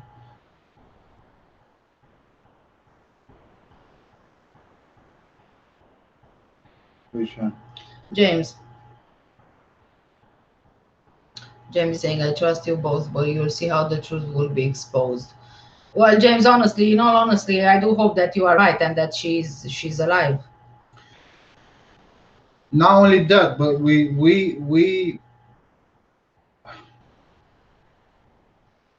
want them to be exposed for such. Um, they made the crime. That's that's what I think. In my opinion, they made the crime by going to this length, and they are way too much covered, and they have all the support. They even get the funds even now after so many years for her. So that means you as parents, you get the money for your child disappearance. Yeah, exactly. Why? It's like your child disappears, but then you get And rewarded for it. so many things, the book, the other things that they get money for.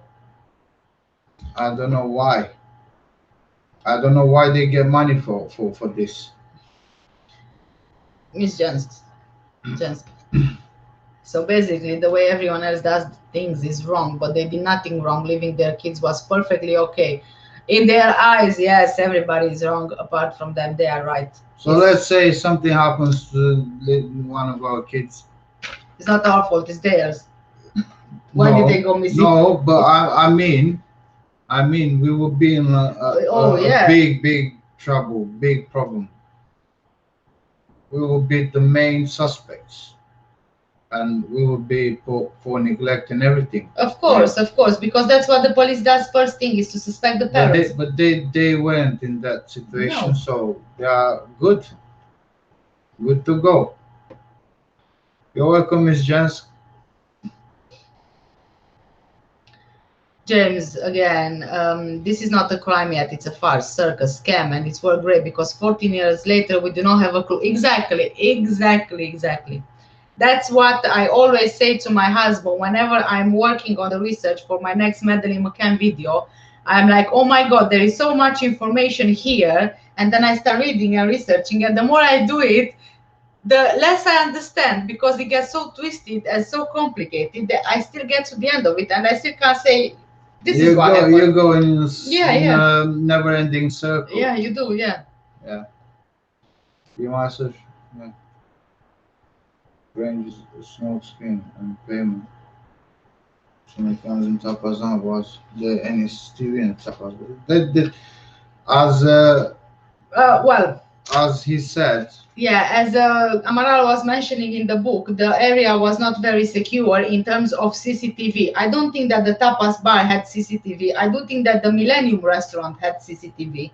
I think I've seen the footage somewhere. And it was only on the first day that all the kids were there. It was shown on the CCTV. I'm not sure about the tapas bar, but my guess is if something else than a family holiday happened there, I think that they chose this location on purpose. Yeah. I think that they already knew that it's not very secure in terms of CCTV security people, by the hotel there, being by the public roads and things like that. I think that they looked at this, at all of this before deciding to go for that holiday. They knew. Yeah. That's the perfect location to Exactly. to, Yeah. do things and not be seen. Bessie is saying for Madeleine to have been abducted from 5A, first you have to establish that was someone in there in the first place. No evidence of abduction whatsoever in 5A. I agree with you. There is no evidence whatsoever. Yeah. But somehow it seems that the British police believe the parent story of the abduction. Oh yes. Everybody else is investigated apart from the obvious. Yeah. Yes, especially Jane Tanner's daughter. She was really Ella. looking. Yeah. The funny thing about all of these kids in Portugal. Sorry to interrupt, Okay. but when we looked at the files, oh my God, it was so a lot of resemblance into what. Hold on a minute.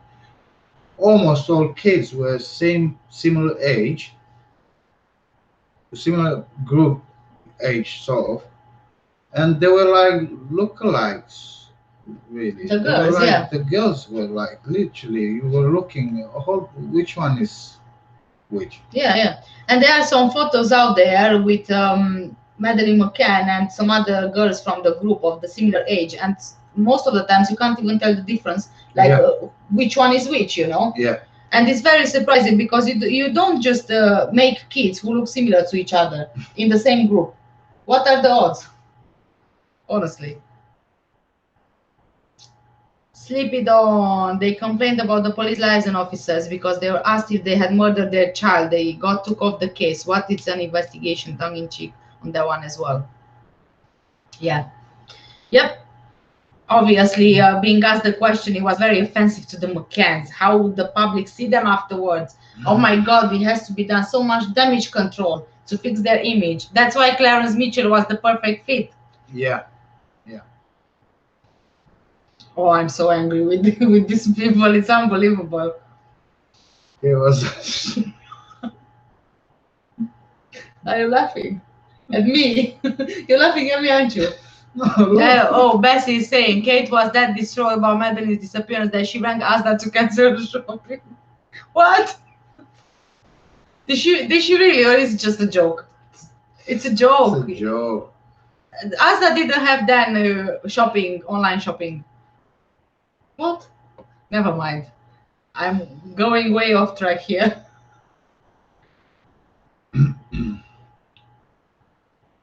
Sleepy. Well, if someone finds Maddie alive, then how long will she last? Because the truth has to be stopped from coming out. She would have to be made to disappear. Yeah, that's why I was saying that if indeed is the case that she's alive, I don't think that she knows who she is. There was a purpose for her being hidden. Well, yeah, so like when you brainwash a child at that age, then they get to understand that they have different name, different day of birth, different parents, different everything. Probably that's the case. Yeah. Yeah. Mhm. Hello, Barney. Maddie McCann is alive. Fact. Honestly, I don't believe there is any fact about that, about her being alive. Just like there is no certain fact about her being dead. Really. Yeah.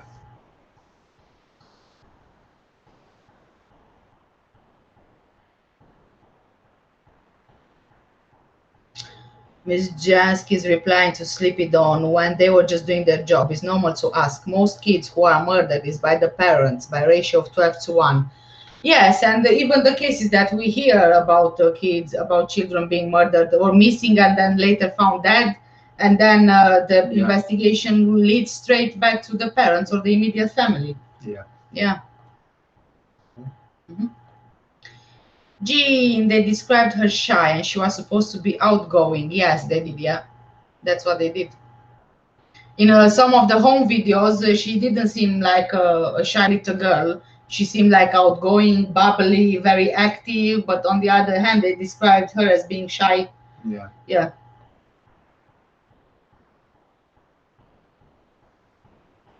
Miss Jans, there must be records of the McCanns taking 3 keys to the crèche, so we do know she was there. Crèche staff have to keep accurate records of numbers. Unfortunately, their records were like really a joke from my point of view.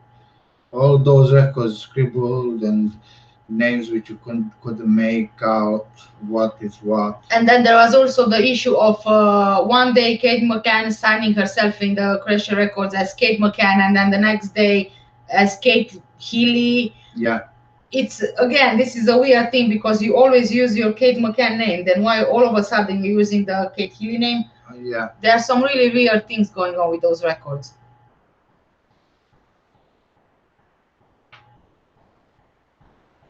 Yeah.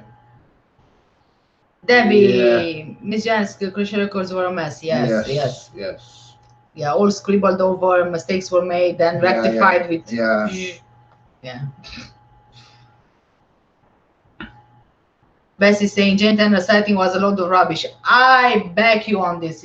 It's very true. Load of rubbish. You can't believe it. You have to be an idiot not to see the obvious.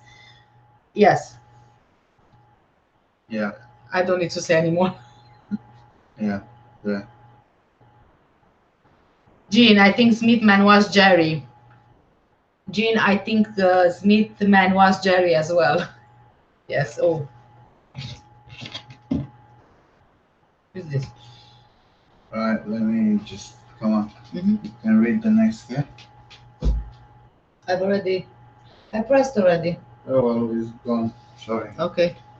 I was thinking maybe it was the nursery. I don't know. Can you just check? Sorry, guys, just a second. I got a phone call. Go on. Can you just check the number for nursery?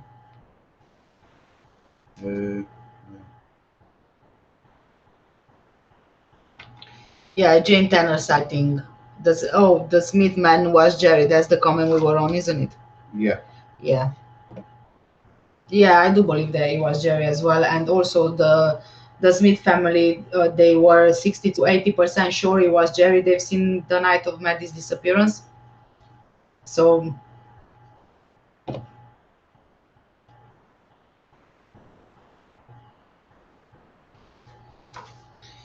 Okay, we can move on to the 3rd chapter.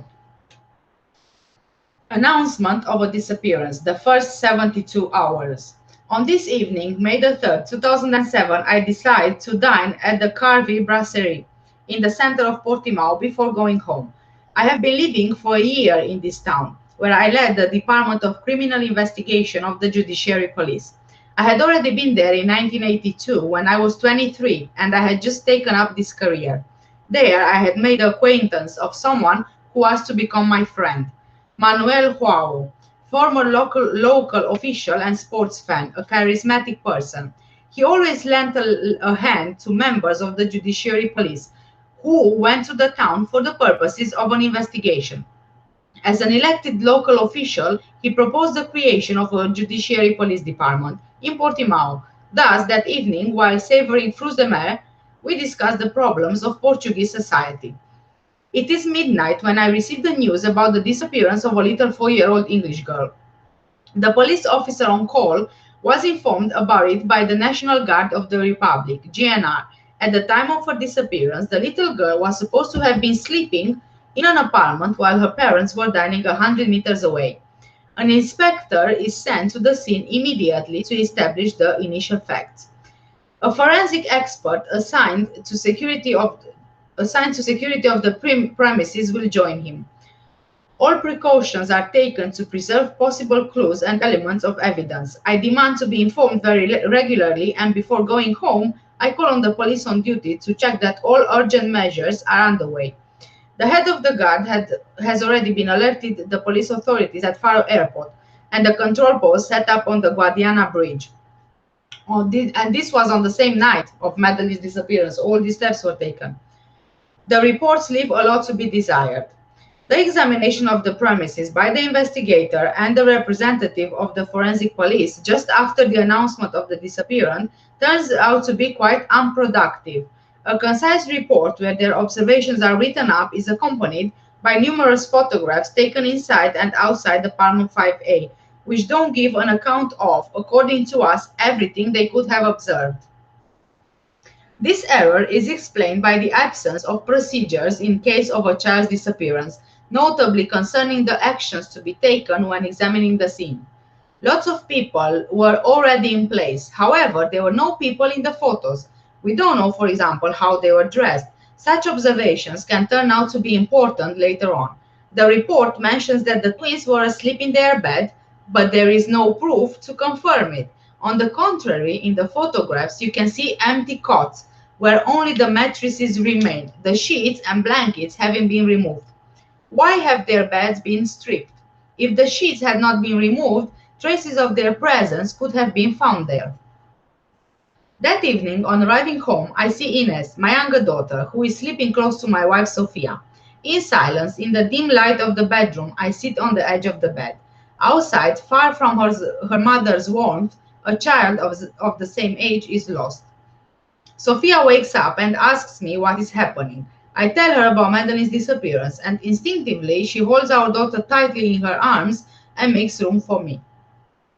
I make lots of phone calls and send a text message to the director of the Faro Department of Criminal Investigation. Child, English, aged 4, disappeared from a Praia da Luz hotel. Is sufficient. Reading the message, he will understand the gravity of the situation. 3 years before, we had dealt with a similar case a few kilometers from Praia da Luz. We had not been informed at the time of that disappearance, and we are convinced that if the investigation could have been started immediately, we would have been able to discover some physical evidence. The police response is fundamental. The first 72 hours are essential. First interrogations and requests to the British police for information. Friday, May the 4th. This morning, I am worried. Something isn't right in the account of the events. The little girl allegedly disappeared at 10 p.m. while she was sleeping close to her brother and her sister. They were alone in the apartment because their parents were dining with friends. A system of checks had been put in place by the adults. Every 30 minutes, according to some, every quarter of an hour, according to others, someone went to have a look at the children. Mother who realized she was gone and is immediately talking about abduction. We need information about the parents and their friends to know who they are, what they do, if they have problems in their country, if the children were victims of abuse, if the family, neighbors, friends could have noticed any suspicious behavior, what are their jobs, if they work full-time, etc. Is any member of their family depressed or suffered from depression in the past? Do the couple maintain good relationships? Are they implicated in serious litigation? Do they have enemies? For what reason? So, I telephoned Glenn Powers, the English liaison officer in Portugal, inform him of events and request that he relay our requests for reports. We consider this to be of the greatest importance and await sensitive responses to guide our investigation. While I'm on the phone and my daughters are sleeping, Sophia makes breakfast for me. She's quiet and regards me with a questioning look, as if she suspects that from today she won't see much of me. It's not the first time this has happened. She knew that I wouldn't count my time in a case like this. The organization of the investigation. Since dawn, Chief Inspector Tavares de Almeida has been getting down to the job at the Department of Criminal Investigation in Portimao. He is following through with the first measures taken within the context of the investigation. At this time, he should have been going on holiday, but faced with the gravity of the case, he has decided to put it off until later. Neither the director of the Faro Judiciary Police nor myself are going to have the time to take our holidays anytime soon. The disappearance of a child must be flagged up as widely as possible, on the national as well as on the international level. All Portuguese police are already on alert, as well as Interpol. During the night, the National Guard, supported by the civilian population, has started to organize searches. They will be continued and widened tomorrow. The search and examination of the scene was carried out in difficult conditions. When they arrived, the police were met with a large number of people coming and going, family, friends, resort employees, including dogs and members of the National Guard. The contamination of the premises risks bringing serious prejudice. As a consequence to the investigation, we must ask ourselves if that contamination was deliberate or not. It can make the search for clues particularly complicated. The Lisbon scenes of crime technicians come as reinforcements to start the examination of the residence, which is from now on empty. On arrival at the Portimao Department of Criminal Investigation, I call in Chief Inspector Tavares de Almeida to take stock of the situation and take the measures that are necessary in the immediate future. After the search is undertaken in the surrounding area, dust bins, containers, sewers, it is necessary to proceed with the interrogation of certain potential witnesses. The parents and their friends will be heard quickly. The first statements are of prime importance. Memories are still vivid, and crucial details could thus be obtained, which would risk being lost later. The witness statements of the restaurant employees, those from the day center and the playgroup where Madeleine and the twins spent their day, are also all important. The search for witnesses will be widened to all the tourists present, whose names must be submitted to the parents and friends. Perhaps they will recognize a name. The English police are involved. They are being asked to cross-check that list with their files in order to pick out individuals known to their services. All of the video recordings from the tourist complex, hotels, banks, pharmacies, supermarkets, and service stations, including those from the CCTV cameras of two motorways, one leading to Lagos and one linking Lagos and Spain, will be viewed. The Spanish Customs Service has been asked to increase vigilance at the two ports maintaining links with Morocco, Tarifa, and Algeciras.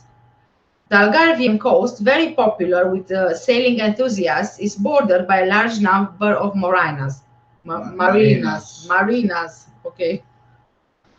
Pleasure boats from every province berth here. Situated 120 nautical miles from the African continent, between the Mediterranean and the Atlantic, it is the most accessible coast for entering the continent of Europe. It attracts many yachtsmen who appreciate the beauty of its beaches and its inlets, but it also attracts all sorts of traffickers. Make contact with the marinas and the maritime police. We must have access to video recordings as well as the registers of boats entering and leaving in the last few days. I'm going to contact them and make sure they have started the sea searches. In anticipation of the volume of information we are going to have to deal with, we decided to fit out a room dedicated to the investigation, our crisis unit. The information sought is sometimes unobtainable. We need reliable information. Apart from all the searches already undertaken, we must also examine the photos and films taken by the Mccann family and their friends. From amongst the onlookers, these images could help to identify a suspicious-looking individual or someone whose attitude might be suspicious.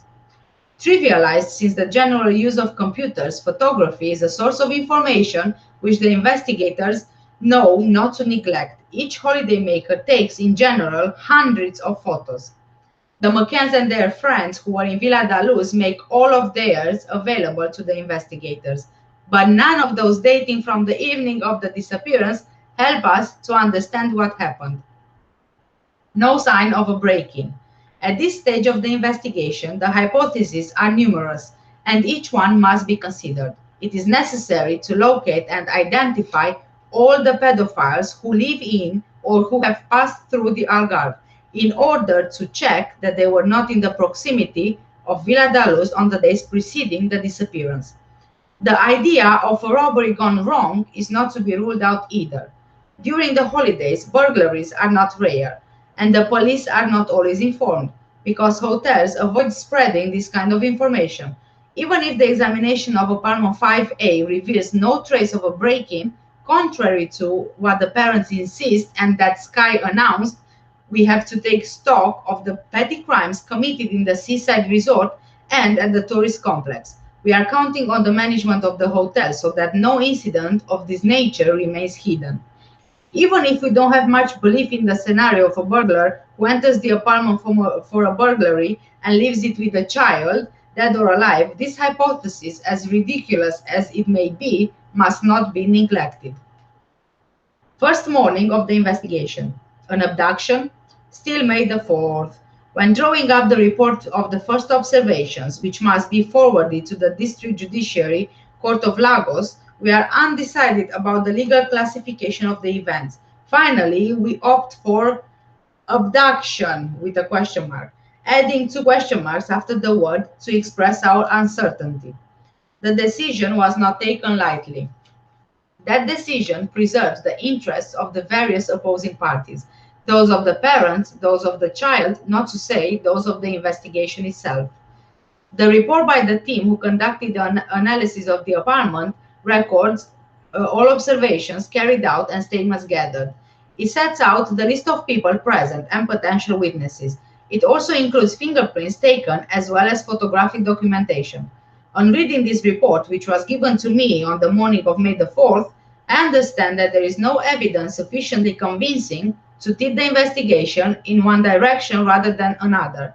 There are many possible leads. Voluntary disappearance, the child could have awakened and not seen her parents, gone off to look for them, accidental death and concealing of a body, physical abuse causing death, murder by negligence or premeditated, an act of vengeance, taken hostage followed by a ransom demand, abducted by a pedophile, kidnapped or murder committed by a burglar.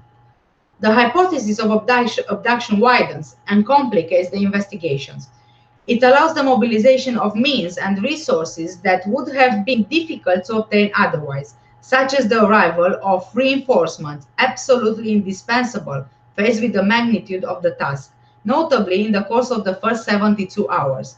In a more calm climate, we could have got down to the search for evidence more effectively, allowing us to understand how that child disappeared without worrying that suspicion might fall on the friends of the family.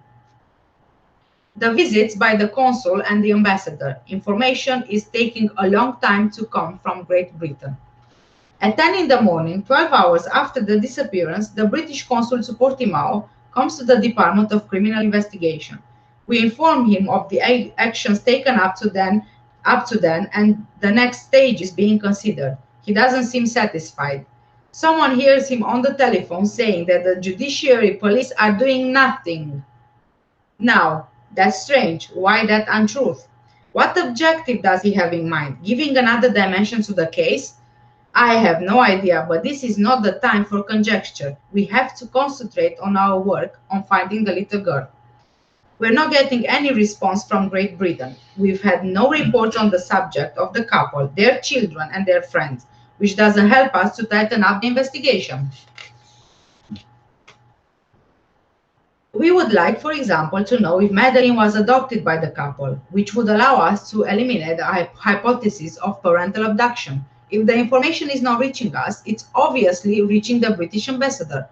We are astonished by this prompt mobilization of the English authorities. So, who are the McCanns?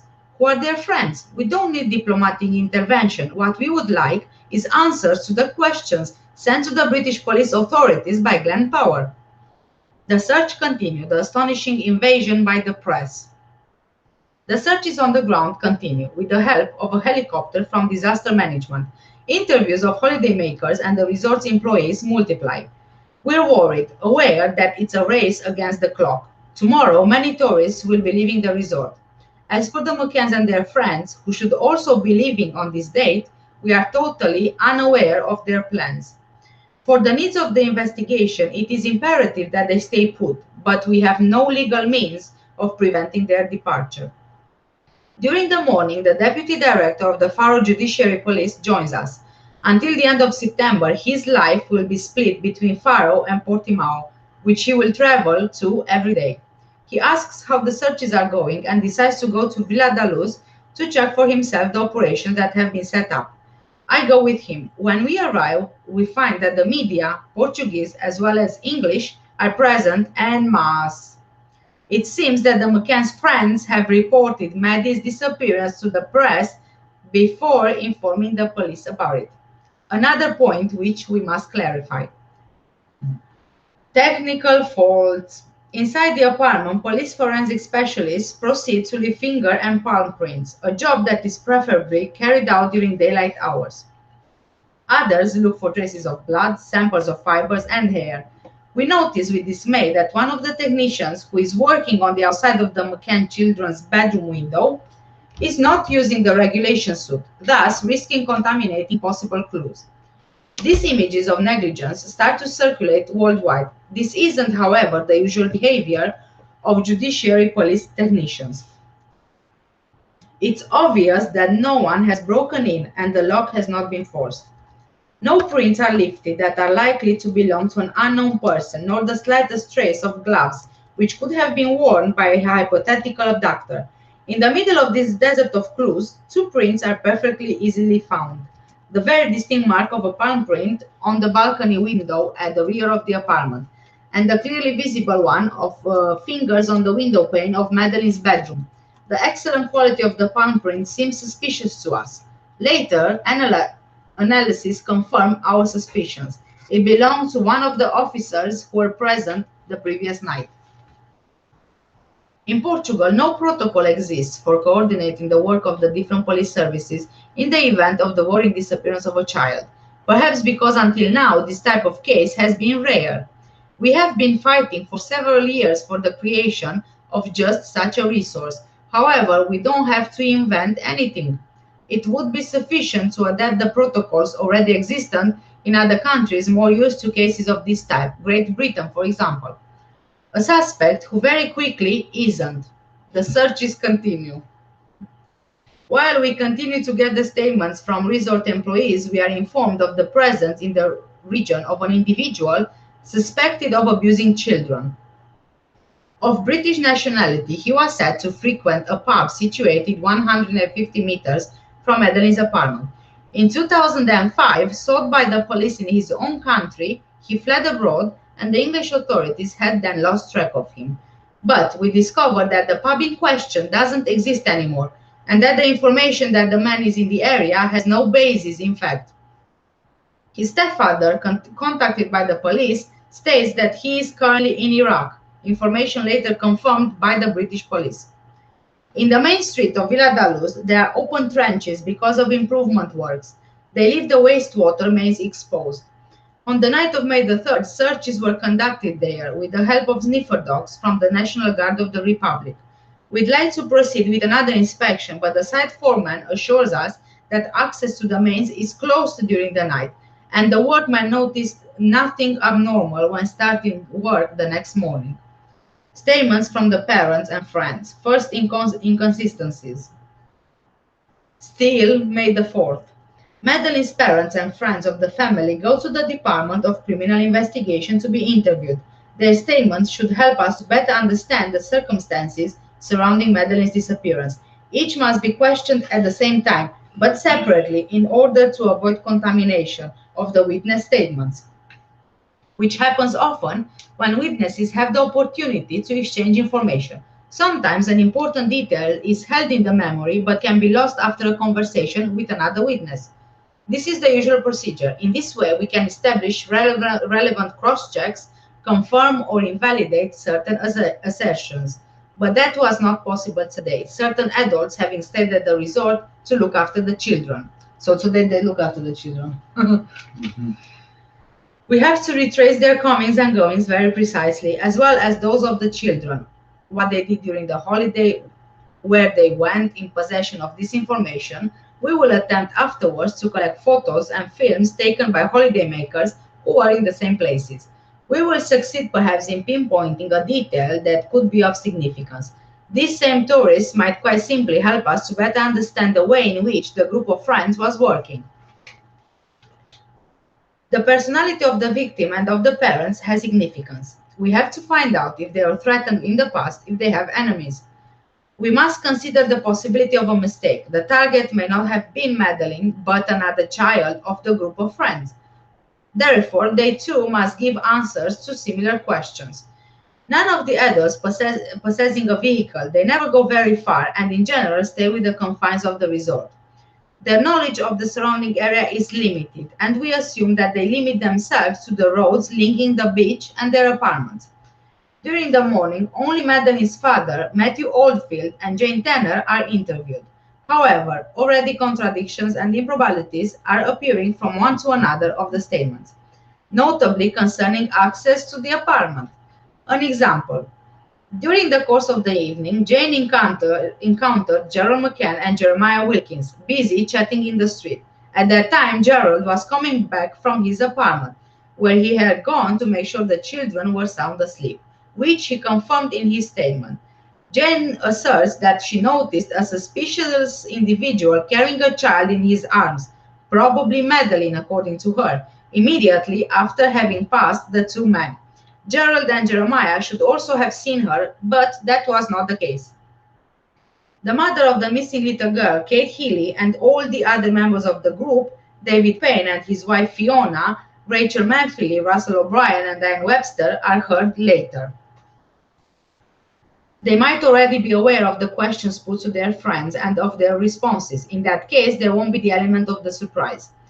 The presence of an interpreter doesn't make the interviews any easier either.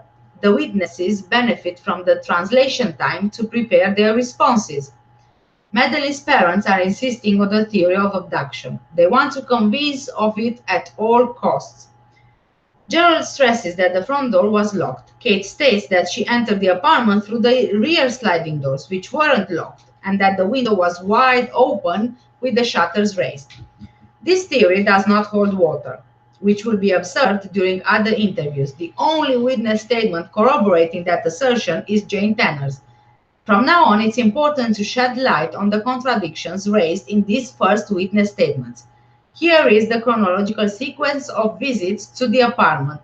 21:05, Gerald McCann. The children are fine. 21:10, 21:15, Jane Tanner states having observed the alleged abductor with a child in his arms. 21:30, Matthew Oldfield goes into the apartment but doesn't go into the bedroom. He only sees the twins. 22, Kate Healy goes into the apartment and finds that Madeleine has disappeared. If, as Kate states, the window was open when she went into the apartment, how come Matthew didn't notice? At the time when the latter went in, Jane had already seen the alleged abductor with the child. So logically, if the crime had already been committed, the window should have been open. Matthew says that the bedroom door was half open. Kate that it was wide open. It can be concluded that Madeleine was already no longer in the room, which Matthew should have noticed, if the other witness statements are to be believed. Another inconsistency, unexpected, appears. When Kate refers to the individual who allegedly abducted her child, she has no information other than that given to her by Jane, since she herself did not see him. But the description she gives of him differs from that of Jane Tanner. The latter, extremely sure of herself and who will be interviewed on several occasions, portrays a man dressed in light-colored trousers with hair down to his collar. Kate refers to long hair and jeans. Gerald tells the police that Jane described to him after midnight during the night of May the 3rd to May the 4th this stranger she allegedly saw going up the road. His hair was brown, he was between 30 and 40 years old, and he was wearing light-colored trousers. The first police officers to arrive on the premises are convinced that the parents put forward the hypothesis of abduction because Jane had talked about this man with the child.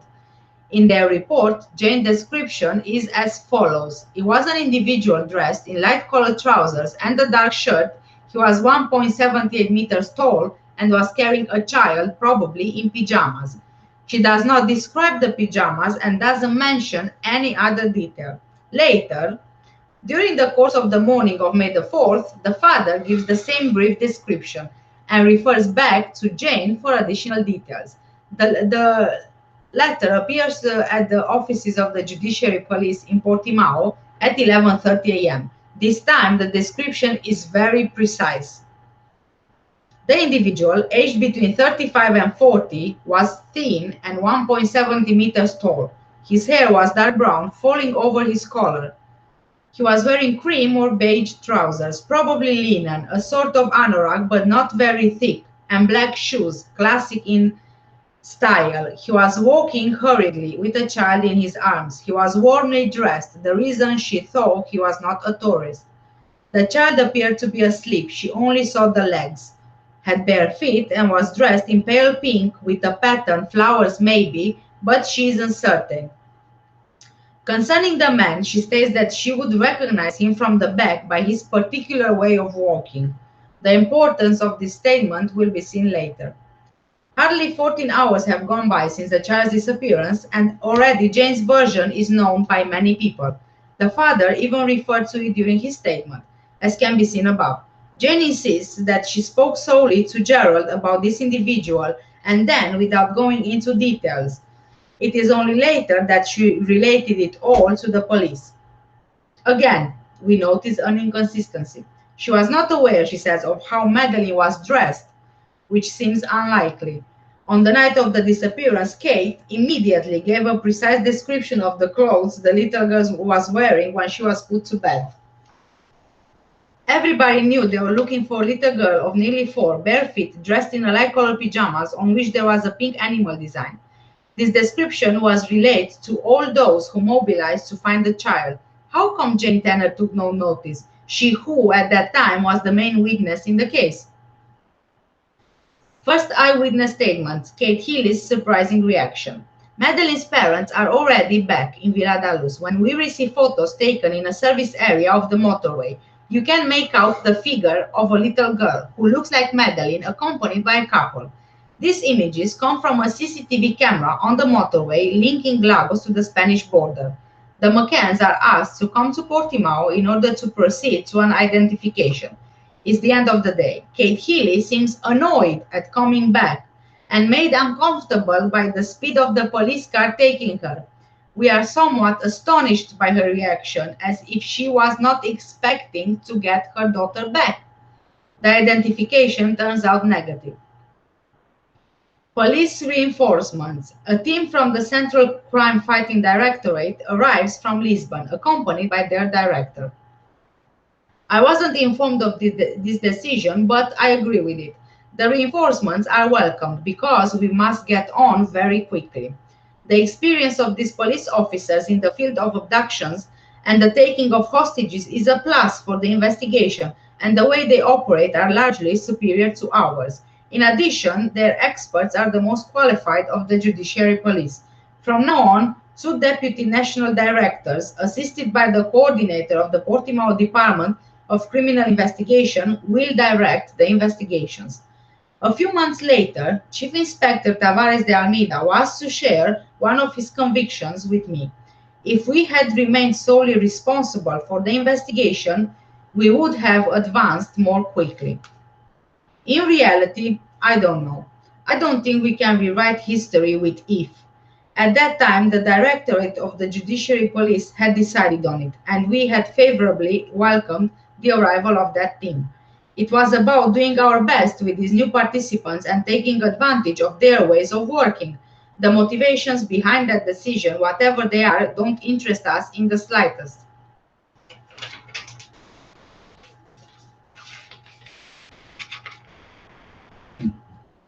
Missing persons poster is issued. In the afternoon, we asked the public minister for authorization to issue a missing persons poster to the press. It is published on May the 5th, accompanied by a photo of the child and telephone numbers. We thus hope to obtain new information. We are going to be inundated with witness statements of every kind. People who are persuaded that they can help us thanks to their psychic powers. Others who have dreamed about Madeleine and believe they know where she is. And yet others who think they have seen her here or there. A great number of reports come to us that we have to analyze and check out.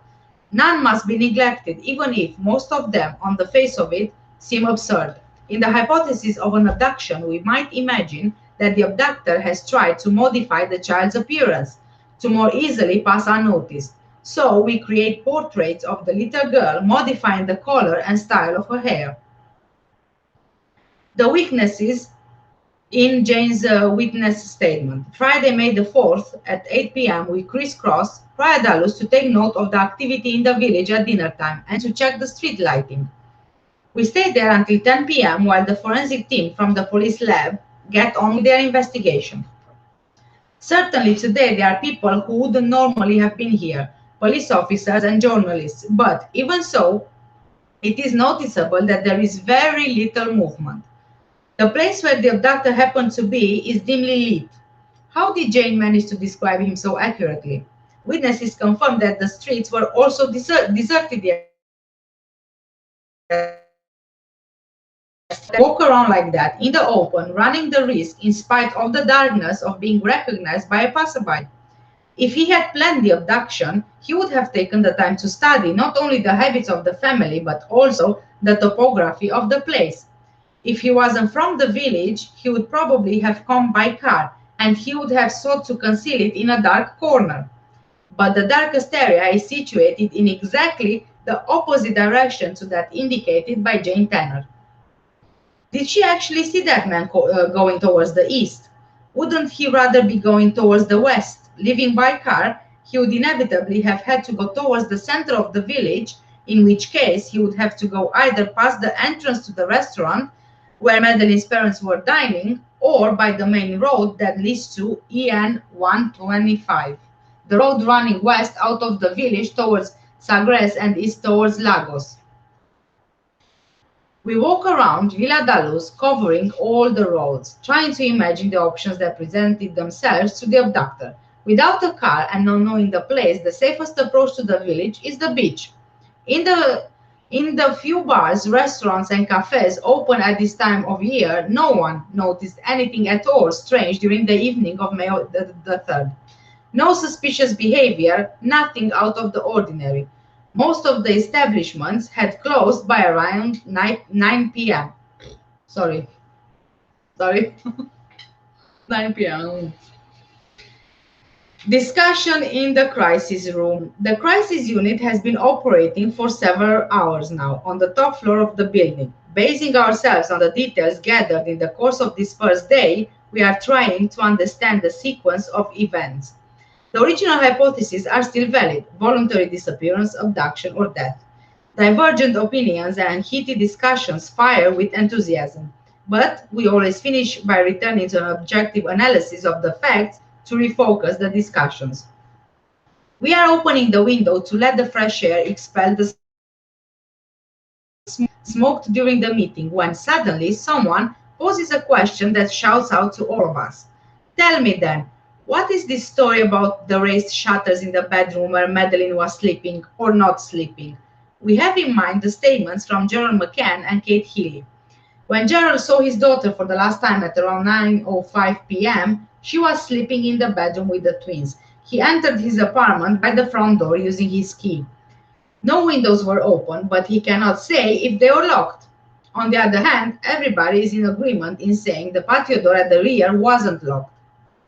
Then, at 10 p.m., Madeleine's mother goes in her turn into the bedroom. She sees the open window, the raised shutters, and the curtains waving in the breeze.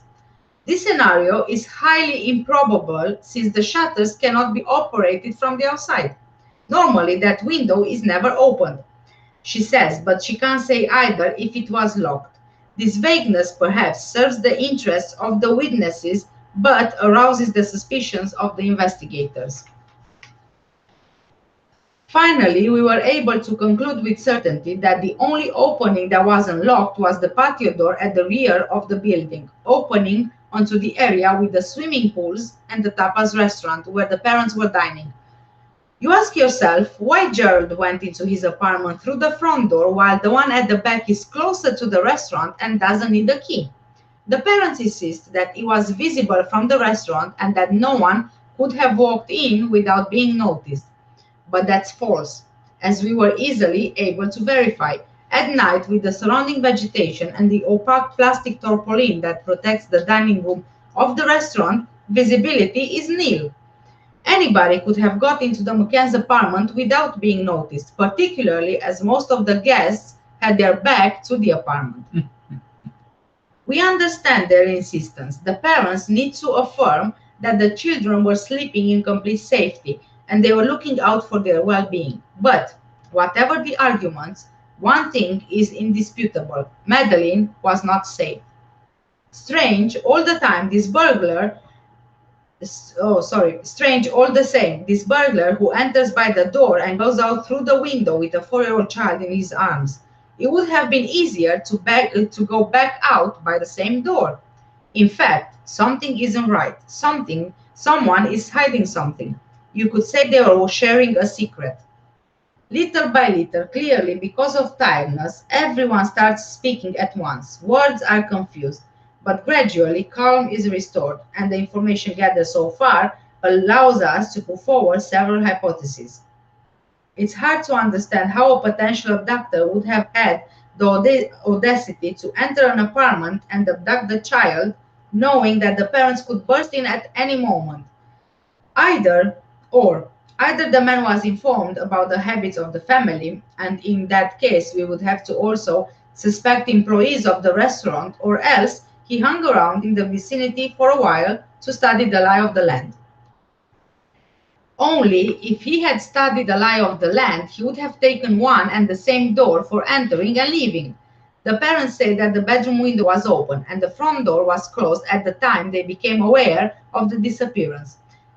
And if they are not telling the truth, put yourself in their place. You are on holiday in a strange place which you don't know. You leave 3 children under 4 to sleep alone. One of them disappears while you and your wife are quietly dining at the restaurant. You would take on the blame? You wouldn't be afraid of the reaction from the local authorities? Okay, but if, in one way or another, the parents had something to do with the disappearance, they would inevitably have to invent a story, so logically, lie. That's not right, is it? Don't forget you are dealing with well-educated people, nearly all doctors. The child's father is a surgeon. What a ridiculous idea. Right. If I understand you properly, you mean that family dramas are the reserve of the simple-minded and the underprivileged. We must not put aside any hypothesis, even if it doesn't really grab us. Cuts in one of our colleagues who was listening to our exchanges. Okay, but for the moment, we must not raise suspicions. They are totally unfounded in the current state of the investigation. Apparently, it's the examination of the window that might provide us with an answer. And the fingerprints? In the process of being identified. Are they copies of the front door key? Yes, of course, they are used by employees responsible for cleaning and maintenance and kept in a safe. Everybody has to be interviewed. Yes, and have the English responded to our requests for reports? We have more and more need of them.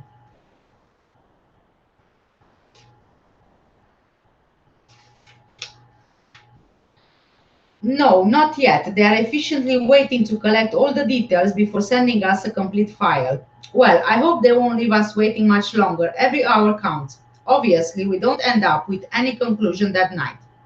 Dawn is breaking already when we finish. The next stages have been decided upon and teams set up. Thus ends the first day of the investigation. Journalists are lurking around the offices of the Judiciary Police and in the streets of Villa da Luz. News of the disappearance has spread like wildfire. The eyes of the world are riveted on the Algarve. Little by little, the pressure mounts, and we have the feeling that our lives will never be the same. Saturday, May the 5th. The accommodation we are occupying in the town center rapidly becomes overcrowded. We need more sheets and blankets. Beds are allocated. Some investigators have to sleep on sofas, others on the floor.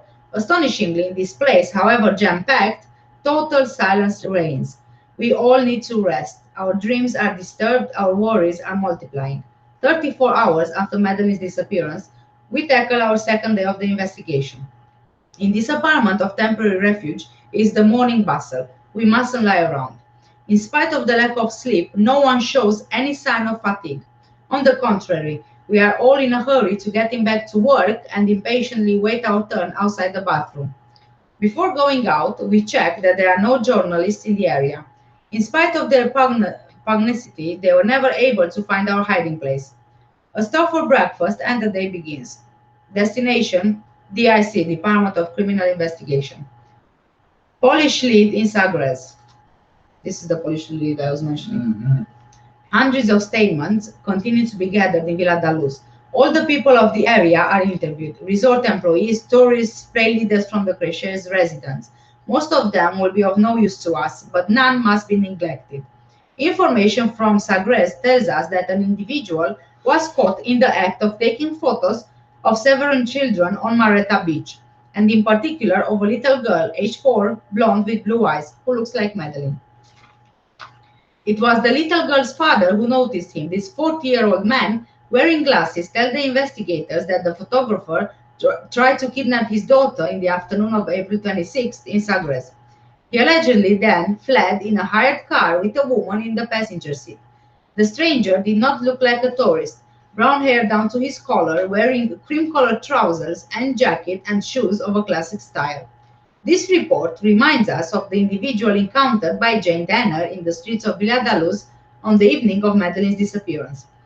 Thanks to the father's composure, he managed to take a photograph of the vehicle. It's not very clear and does not allow us to make out the number plate, but we succeed nonetheless in finding the car. Nonetheless, okay. The car hire firm provides us with the identity of the driver. He's a 40-year-old Polish man who is traveling with his wife. They arrived in Portugal on April 28th from Berlin. At Faro Airport, they hired a car and put up in an apartment in Budens near Praia da Luz. Unfortunately, on May the 5th at 7 a.m., they had already left, taking with them their camera and all the photos from their holiday. We asked the German police through Interpol to monitor them as soon as they arrive in Berlin. All the passengers are questioned, but no one has seen a child looking like Madeleine. In Berlin, the couple take the train to return to Poland. Thus, the Polish trail comes to an end. We would like to have seen their photos, but that proved impossible. A lead is only valuable in as far as it is followed to the end, which was not the case with this one. We will realize that we shouldn't have ruled it out so quickly and that it is still a topic of interest. More leads, still no results. Mhm. Other individuals were seen lurking around the apartment, acting suspiciously, shortly before the event. On May the 2nd or 3rd, according to an English tourist, an individual in shabby clothing was staring fixedly in the direction of the apartment. He went off in a white van. Other witness statements go in the same direction. For each, we set in motion the research procedures, which sometimes include the development of an identikit picture. On the outskirts of Lagos, in the direction of Algesur, yeah, there is a gypsy encampment. Of course, traveling people are no longer thought of as child stealers. Nevertheless, it is important to make sure they have nothing to do with the case before they hit the road again. As soon as they are informed of our searches, they collaborate voluntarily and let the agents do their work and conduct a search of their tents and their cars. No one has seen little Madeleine in the area. Throughout the day, numerous apartments are visited in the resort and neighboring areas. The investigators search more than 400 without result. Columns about investigating the McCanns. The theory of abduction gains ground. Someone puts forward the hypothesis according to which Madeleine would have died in her apartment, and that a member of the group would have removed her. It's a possibility, but nothing so far, no evidence, happens to support that theory. The McCanns are lodged with David Payne. We want to search the accommodation of the family friends to try to pick up Madeleine's clothes, especially those she was wearing on May the 3rd at 5:35 p.m. when she returned from the day center with her mother and the twins. Evidently, this initiative is not widely supported. The British ambassador meets with the team directing the investigation. The political and the diplomatic people seem to want to prevent us from freely doing our work. I'm sure this check is necessary. The clothes? Are you mad? If I understand you properly, you want to go into the apartment to take clothes to have them analyzed? Yes, what's the problem? It's a perfectly normal procedure in cases like this. Of course, but with this media hype, I don't think I have ever in my life seen so many journalists, and I didn't come down in the last shower. The PJ's difficulties in communicating with the media. The Pro McCann press office.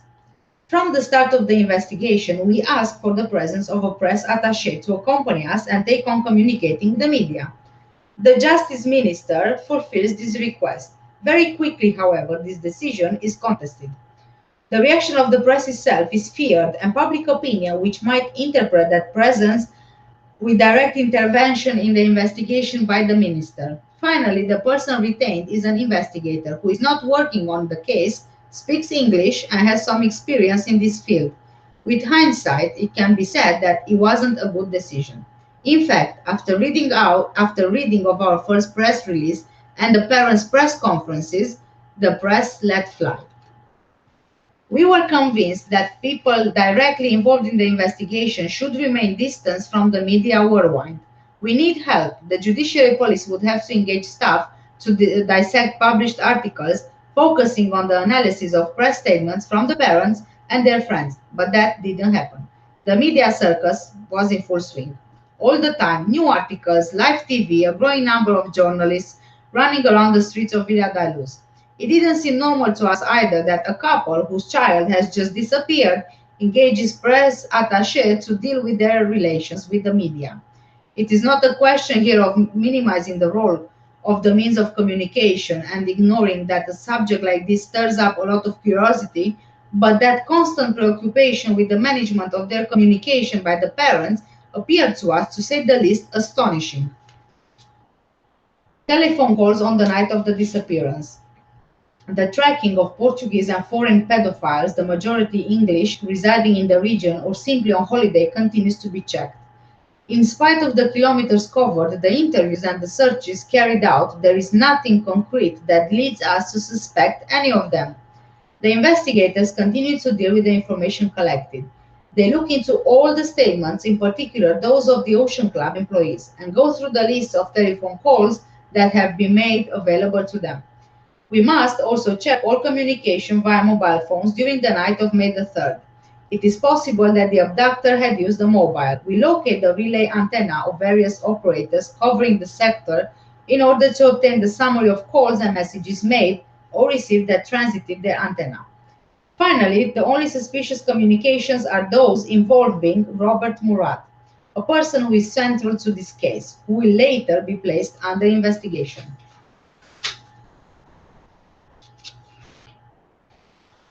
The walls of the crisis unit are little by little covered in analytical charts, timeline charts, sketches, plans, task lists, photos, and other important elements, with at the center the photo of Madeleine to always remind us of the object of our mission. Log of calls on Jerry McCann's mobile phone deleted. Between 11 p.m. and 3 in the morning, all members of the investigation team meet in the crisis unit. In the same smoke-filled atmosphere, we take stock of the situation. Some don't agree with the Judiciary Police press release and think that the information should not have been disclosed, even by way of official press release. Others think it's possible to interpret the visit by the British ambassador as a form of British government intervention, which may not be impartial. It is usual for them to get involved with cases of this kind, or is it specific to this case, and why? Only they hold the answer. Until now, the results have hardly been conclusive. New means, in all other investigations, they would already have been put in place, must be deployed. Why not monitor and tap the phones of the parents and friends? Their statements are far from convincing. The story about the window is unsound, and Jane's witness statement is not convincing either. In that way, new details could be obtained. We have already discussed it. That would be ideal. Only we have to get the judge to give us authorization with the scanned details we have at our disposal. And if the parents get wind of it, we risk having the sky fall on our heads. In a kidnapping case with a ransom demand, that procedure would be normal, at least for the monitoring of the parents' phone calls.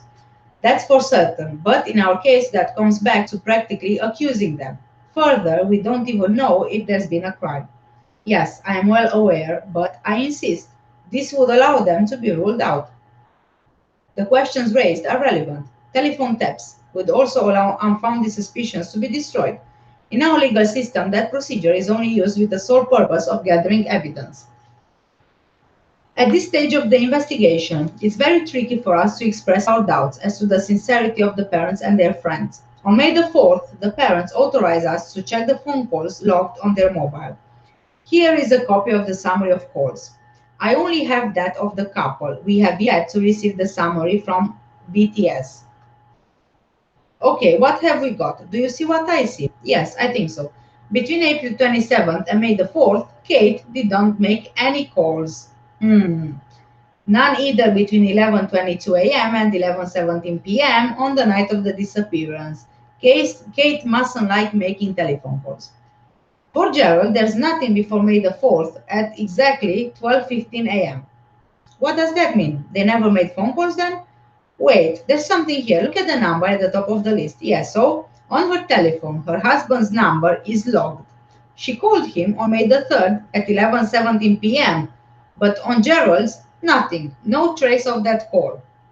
How can that be explained? It's simple as anything. The list of calls has been deleted. Always the same old question. Why? Summing up, the first phone calls were exchanged 1 hour after the disappearance.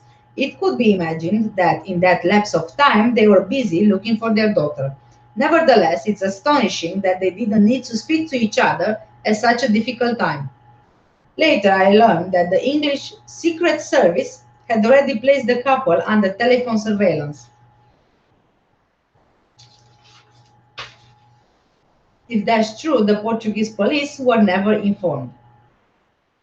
The Polish trail leads to an impasse. Sunday, May the 6th, meeting room. 72 hours have gone by since the disappearance. We are going through a difficult time. In spite of the searches carried out on the ground and the considerable means deployed, we haven't found Madeleine. The day gets off to a difficult start with bad news from Poland. From all accounts, the police badly interpreted our request for collaboration. All they did was approach the couple and verify that Madeleine was not with them, but didn't seize either their photographic equipment or the photos taken during their holiday. Another lead that remains pending. Perhaps it would have led to the discovery of a pedophile ring. We are seeking to piece together the couple's itinerary, to find out if anyone noticed them in the vicinity of Praia da Luz, to establish any relationship between them and Maddie's disappearance. We circulate a photo which we obtained thanks to a surveillance camera in a Lisbon shopping mall. Amongst holidaymakers, clients, and employees of Praia da Luz restaurants, fruitlessly, nobody saw them. On the other hand, employees of the restaurant they usually went to in the Burgau Budens area remember them. The woman was usually in a bad mood, and both were clothes totally inappropriate to the place and the time of the year. The forensic police won't be able to investigate their hired vehicle, which we managed to locate because it has already been rented out again. All that's left to us is to find the bin in which the cleaning team dumped the rubbish left in the vehicle. Analysis of the rubbish reveals nothing. Fortunately, no one else has yet occupied the apartment the couple stayed in. It's low season. We go ahead with a thorough search looking for evidence of a child's presence. Shoe prints, fingerprints, or footprints, nothing. We then gather various hair samples, doubtless coming from adults, and notice drops of blood on a kitchen unit. Nothing conclusive. It's probably from an everyday domestic accident. In the course of a meeting, I asked the director what follow-up to bring to this case, now that the person who took the photos knows he is being sought. The director gives a common-sense response. It's unfortunate, of course. However, they were never seen in Praia da Luz, much less close to the apartment. The father of the little girl in Sagres was wearing spectacles. and we aren't 100% sure of the accuracy of his description. Yes, but he took photos of the car. Yet again, it could quite well belong to someone else. But if, in the course of the investigation, there are update details on this lead, we will request a derogatory letter and we will go to Poland to interview them and conduct a search of their apartment. We doubt that the derogatory letter would be of any use to us. The way this lead was handled makes us think not, but we can't hold it against the Polish police, who collaborated as well as they could. We refocus our efforts on other leads. Information on more individuals behaving suspiciously continues to flood in. In the real world, the child shall, wherever possible, grow up in the care and under the responsibility of his parents, and in any case, in an atmosphere of affection and of moral and material security. United Nations Declaration of the Rights of the Child, 1959. Okay, that's the end of chapter 3. This was quite a long one. Are we going through the comments now, or Yeah, we can. But I need to step off for a bit? it's quite long, so I Yeah. don't know. I need to Yeah, go away for 5 minutes. that's all right.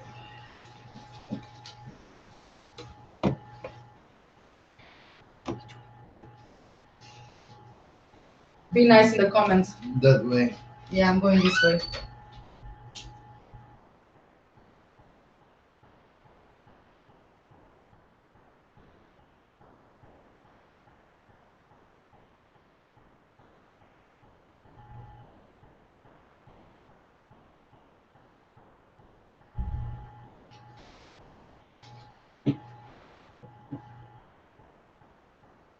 Slip it down.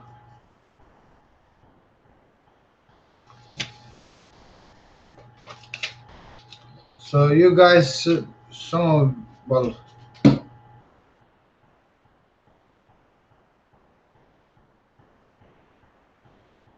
someone said that Madeleine had autism. I could, well, I couldn't find any kind of information to support that, to be honest. So I can't have a word on that. There is no information, and because she was made a ward of court, obviously you can't gather any kind of information in regards to her health and everything that is connected to Madeleine. So sorry to say, but there is no certain concrete proof that she had autism or not. Uh, they most definitely should be investigated, at least for neglect, and not only the McCanns, but all the families that have been present there at that time. So that's what I would have done. Uh,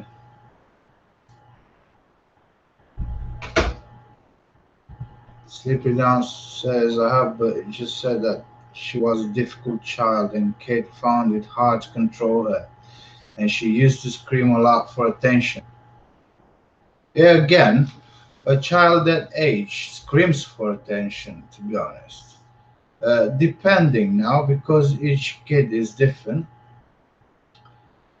Caleb is an attention seeker. Even our daughter, she's an attention seeker. That doesn't mean she's having issues or she's sort of having an illness or something. Attention seeker is just the way kids are, especially you know around their parents. They want to play with them. They want to be with them. They want to go around with them. Obviously, they want attention. So I don't know about how difficult she was. Kate said something like that probably previously in one of the interviews. I'm not sure. Can't remember that. Obviously, at that age, kids are more energetic. They jump, they play, they do all sorts. They damage, they break. I take our son's example is 4 now, and he's just damaging stuff. He breaks, he shouts, he screams. He's asking for attention. Uh, he's all. These are the kids. See why Jane didn't mention it from 10 p.m. to midnight that Matt is seen with mom passing the street, and why keep the information from Kate till the next morning doesn't make any sense. Right, yes. Probably was a well rehearsed thing. That's why she, you know, probably didn't happen. Probably she didn't see anyone like that in that at that particular time, and that's why she didn't say to Kate anything. All she said it in the interview taken by the police, and that's when she mentioned she saw a man, but nothing concrete because she kept changing her statements every now and then, and that leads me to believe that she's not saying anything good. She just, in my opinion, she's the weakest link in the chain, and she lies a lot. Doesn't make sense, but that's in the Portuguese police's eyes, and in our eyes, maybe at least in mine, she's the weakest link, and she lies a lot. She doesn't say anything that is concrete. Miss Jenks, see, yeah, uh, neither did we. We didn't hear about that. We don't know about that, and we don't have anything to prove that.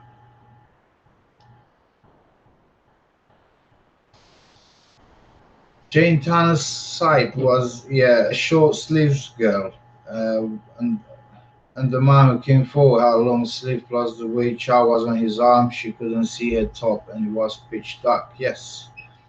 Yes, as Gonzalo Amaral was explaining his book, he went in the area to check the lighting and to see how Jane Tanner described the position of the man with the girl and how she saw them. And he was saying that it wasn't uh, light, it was dim lighted, so you couldn't properly see. Uh, in the area where she said she saw the man with the girl. Obviously, she kept changing statements. Um, she said once that she couldn't see the pajamas, what color and what type of pajamas. Then she changed it to purple, isn't it? No, it was white and pink. Light Oh color, yeah, probably yeah. pink. Then she kept changing and adding and so on. She kept changing her statements. That's why I was saying Yeah.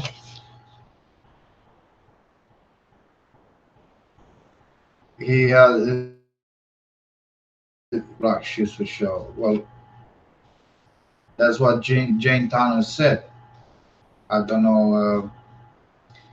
Well, do you mean that Jerry McCann had that? Cream shirt, cream trousers, black shoes.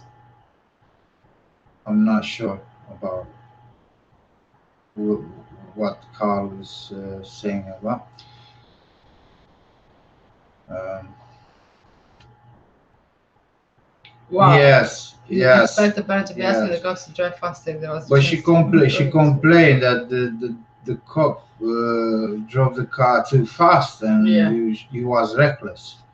I would be of the same, you know, I would be of the same idea. Go faster, so Go we can get there faster, faster. yeah. Yeah. Just go. But Get me quicker there so I can see, you know. yeah, but Kate complained also about the way she was treated at the police station, saying that they didn't offer her biscuits or a drink or whatever when she went for the police station. Seriously, she Yeah, was speaking on. I remember that. Yeah, I wouldn't care about any tea or biscuits or anything really. I would just care to see, you know, the Yeah, updates. I would care to see to find out about my daughter. In that case, about Madi, isn't it?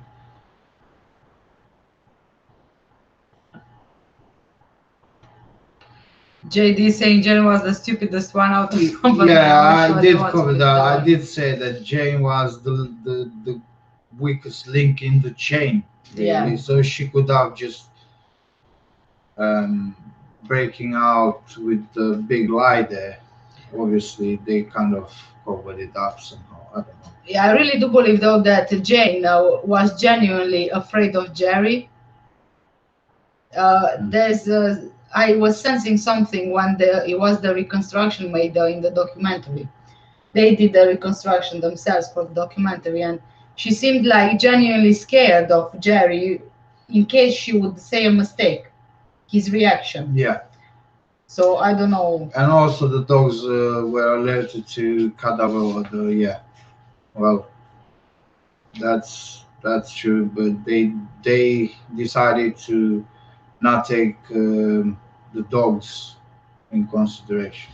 And also the thing is that if Jane wouldn't come up with seeing a man carrying a child, there would be no basis for an abduction case or Yeah, the but abduction Kate scenario. said they took her. Yeah, So when she said that they took her, it's like you know already who what took it's her? all Yeah, about. yeah. The man had on his face. Yeah, one of the sketches was with the Yeah, man if with it's the yeah one of the ifits. Yeah, he had the head down to his shoulder. Well, there were so many ifits over the years made, from different witnesses describing the man. It's never the same individual. Yeah, It's always a different person. Miss Jansky says here, could it have been a woman? We don't know. We don't know. But the woman, I don't know if she would be. Uh, if you put it that way, to use the shutter, the window shutter, to hold it, to get in and get the Maddie, who was quite, she wasn't uh, little, too little, you know, she was quite heavy, to be honest. To pass through the window with her, with the shutters to hold them at the same time, and then carry her. I don't know if a woman would be able to do that, not even a man. But over the years, that it has been proven by so many different people with the actual measurements mentioned by the PJ of the window, the height from the bed, the height of the window, and the width of the window, that it would have been impossible for someone to just go out the window with a child. Yeah, Even they wouldn't fit themselves, not to mention with the child. yeah.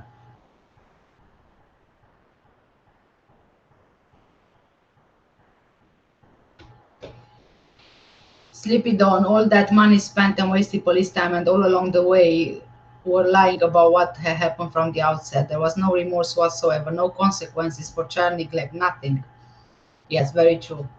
And you've seen even in from Gonzalo Amaral's book how early on in the investigation the British police and the ambassador and the consul got involved, which is very very surprising because they don't do that usually, even if a child goes missing in a foreign country. Well, they do, but not at that. Not to this extent. Yeah.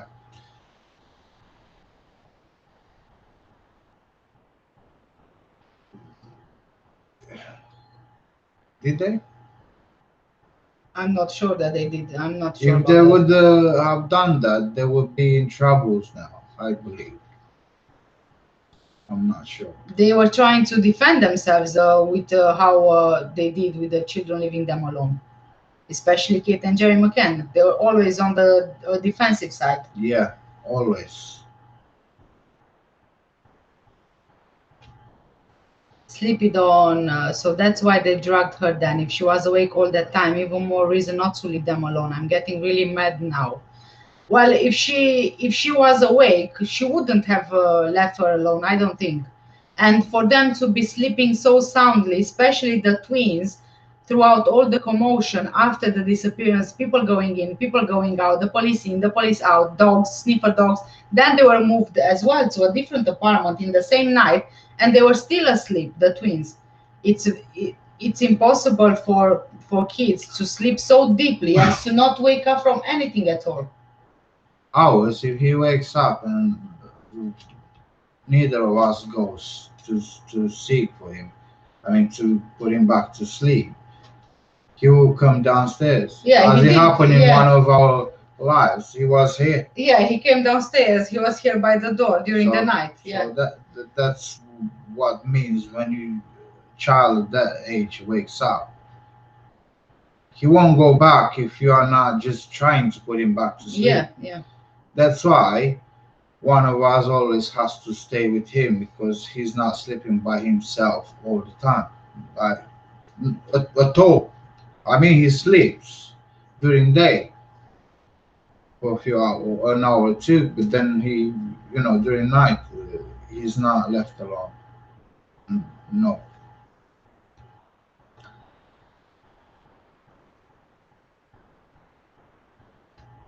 I don't consider being awake 17 hours a day as hyperactive, and I don't think she was autistic or gifted. Well, Excuse me. as I said about autistic, we don't know.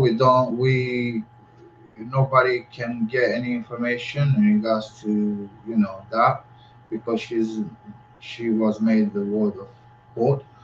Um, Also, there is no indication and nothing written or said about Maddie being autistic.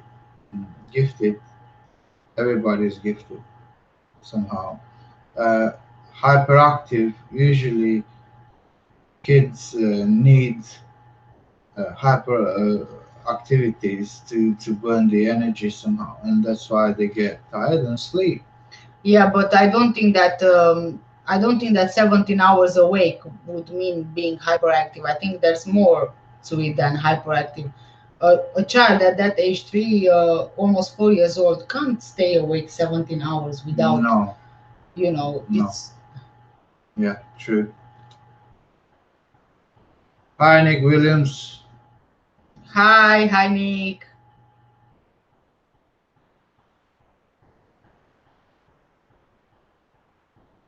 hmm I have theory praying to God to ensure Madeline comes home, and nobody wants to listen. I haven't spent a penny, just use my life experience of being a sexually abused child who was trafficked. We are listening to you, James. It's just that this is not something that we see as happening, that she is alive. I'm not seeing her being alive, honestly. Not only that, but we can't. We are in limbo between being alive and passed away. So we don't know. We are in limbo. We can't for sure say she's gone or she's alive. We have only theories and suspicions. That's all. And sorry for you again. We say sorry. We are sorry. We feel sorry for you for being in that situation.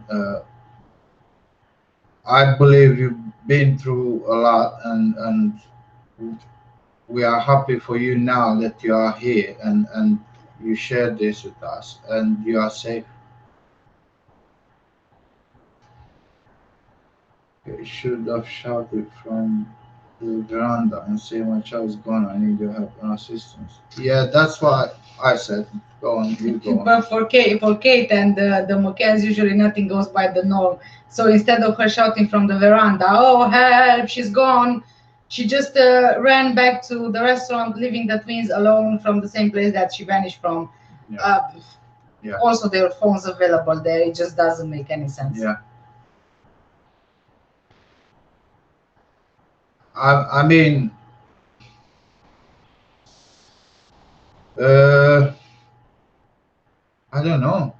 I But this is in reply to which one? to James. Oh, okay. Yeah. Uh, Well, to those parents, indeed, yes. I'm not sure that those parents actually deserve to have her back at this point, if she would be alive. And I'm not even sure that she would want to go home to those parents who put her No. in harm's way, really. yeah. Yeah. JD say Madeline definitely that. I think it's a hope she's alive, James. Yes, yeah, I understand. I mean, everybody, we live and we hope for the best. Even though everything can suggest otherwise, you still have the hope because Yes. without hope, you have nothing left, really. Yeah.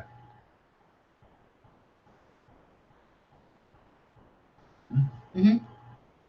Miss Jens, I think she died in the Jens. apartment. Jensk one. No, she's Miss Jensky. Miss Jansky, okay, Yes. Miss Jansky. I think she died in the apartment. That That can be an option because the dog sniffed and they sniffed the cadaver odor. yeah. That can be an option, but we don't know. If there is no body, there is no proof. There's no lead to anything.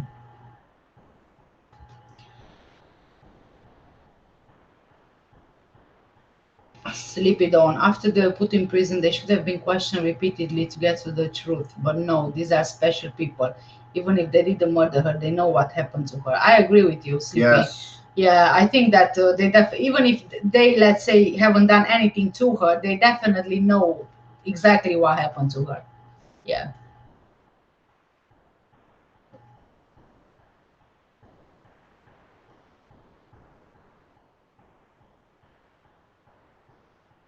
Yeah. They never went to prison. Yeah, they never Yes, went to they prison. They never- are special people. They never went. No, they were made suspects Yeah. in Portugal, but they never were detained.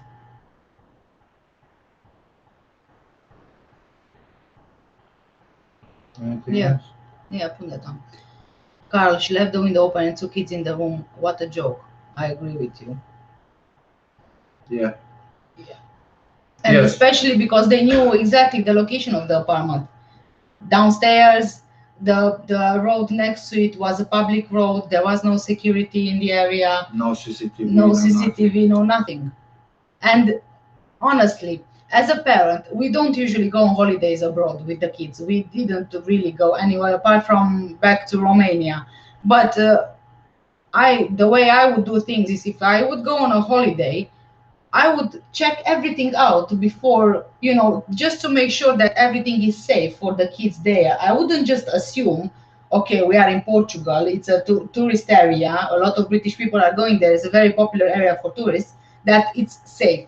You don't know if it's safe or it's not safe. You would No. rather do your due diligence to make sure that it's safe for you and the You kids. do your research wherever Exactly. you go. Yeah. So you just make sure you go in a safe place, especially when you go with the kids. Yeah, It's not about you anymore. It's about the kids. I mean, we don't care about us. We'd rather not eat, not drink. The kids should have everything. yeah, Because of course. that's the future, not us. We lived our life. Now is that done? And usually, even when us personally, when we look for a house to rent or a property to rent, we always check the area, Yeah. the statistics in the area of crime, and usually it's mostly for the kids because we want to make sure that we are in a safe area. And that's one of the reasons why we even moved out of London. Yeah. To a smaller area because the smaller areas are safer than the big city. Yeah, but you need to make sure you move in a good area, safe area, Yeah. not like in London they were like literally just going over the top. So that's why since the little one came to this, into this world, then we decided to move out. Right. Carl, yeah, let's put Carl's comment on. If I was a parent, I would not leave my child in an apartment. I would take her to the crochet. Yeah, and they also had a door listening service available, so a babysitting service available there at the resort, and they haven't used it. And Jerry's or Kate's justification in one of the interviews was that they didn't feel like using that service. It was as safe as leaving the kids alone, which again Yeah. doesn't make sense. I don't Yeah. know.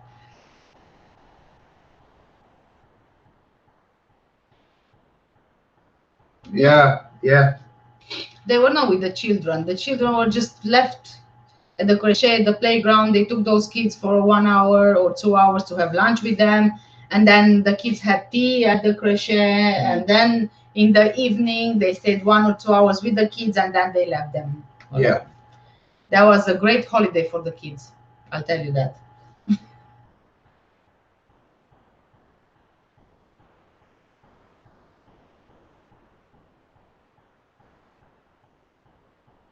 Yeah. Mhm. It makes me sick to my bone. Why did they stay in the apartment for protection reasons? Uh,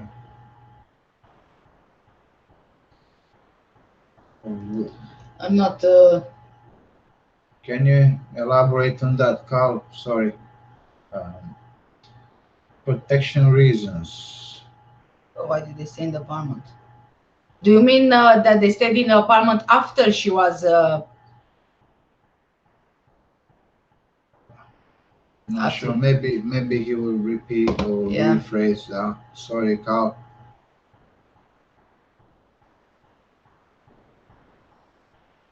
Sorry, Sleepy. Probably we misunderstood the comment then. Yeah. Um,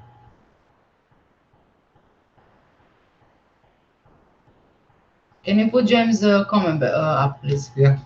All of the chat believe Madeleine is dead. What a disappointment. Not a shred of evidence to prove it. It's a sad world. There is no evidence to prove that she's alive either, James. That's why we are talking. You know what we are talking about here. There's more proof to her being dead rather than her being alive. yeah.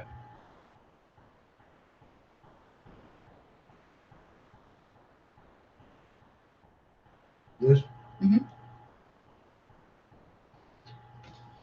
Miss Jansky is replying to James. Why is it a disappointment that people believe that she's never reappeared? Therefore, it's most likely.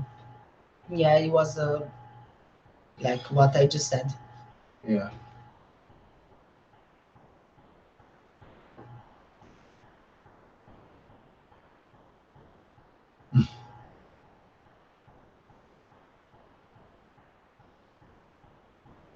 Oh yeah, Miss Jansky is saying that. Oh no, so Sleepy Don is saying that she doesn't have enough room to write it all. Yeah, I know what you mean. There are only, I think, 200 characters in one yeah, comment. yeah. So yeah.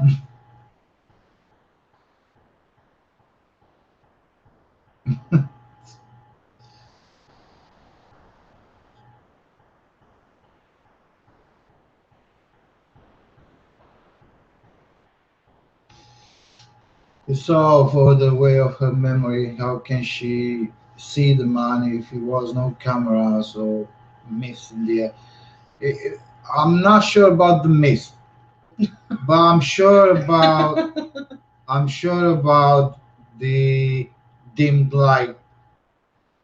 It wasn't so, it wasn't so visible. No, it was, and actually, on this particular one, even Sonia Polton proved it because she went there, she went at the location, she went on that same street at the same time in the night, and she could prove that from where the point Jane Tanner was to the point where she said the abductor was, it could it was impossible to see all the details that she described in those light conditions. So, and the Yeah. street is not so long, it's quite narrow as well. Yeah. And even when she passed by Jerry and Jeremy Wilkins, it was impossible for them not to see each other, or she to see them but them not seeing her. Yeah.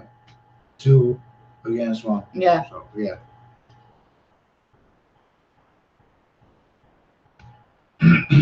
Do we know who it is producing the next documentary? Do you have my phone? Because I still have the article. I'm not sure if it was mentioned, but let's see. Do you know who called me? No. No? I'll go back to my email so I can find the article again. I think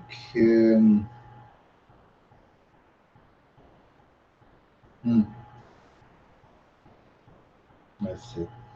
Let's see. I know I read that it said here. Yes, the film produced for the Discovery Channel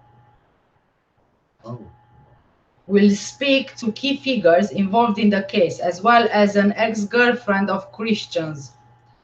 Prime suspect, that's how it's going to be called, looks to see whether police can place him in the McCann's apartment on the night of the disappearance. Christian Bruckner had yet to be formally linked in any way to Madeleine's disappearance. The new documentary follows Netflix's 2019 documentary series, The Disappearance of Madeleine Mccann. So, Prime Suspect, the Madeleine McCann case, is now streaming on Discovery Plus. So apparently it's already out. It's streaming on Discovery Plus. So this is another way for them people to make more money out of their daughter's disappearance. Yes. I'm not even surprised they were so quiet until now. This is what they've been cooking, in my opinion. Yes, Sleepy Dawn. Attention seeker world. She would be after attention when her mom has just had 2 other children. That's what happens. They feel left out, obviously. Yes. Yes. Kids usually get jealous of each other. Yeah, of course. We see that every day with ours. Definitely. 100%. Yeah.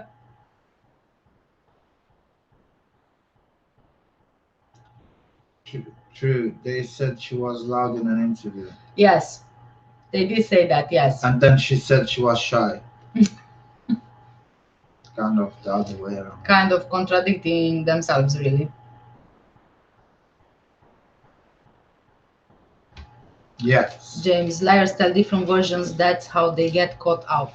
Yes. Yeah, that's why Jane Tanner's statements are out of order. Jane Tanner's one is the weakest.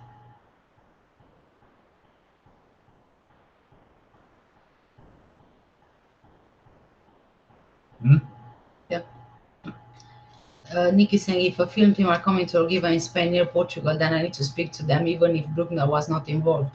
I'm not sure if they are going there. I don't know. You might want to have a deeper look into the documentary, but it appears that it's already streaming on Discovery Plus, so it's possible that it's already been filmed and they will be releasing it for viewers. So, but anyway, Nick, in any case, I would advise you, this is my own personal opinion, that you shouldn't get involved in going right there on the ground, because the McCanns are very influential people, and if this documentary is as biased as the other one was on Netflix, then they will definitely know about you trying to get involved in with. So it might prove dangerous to you.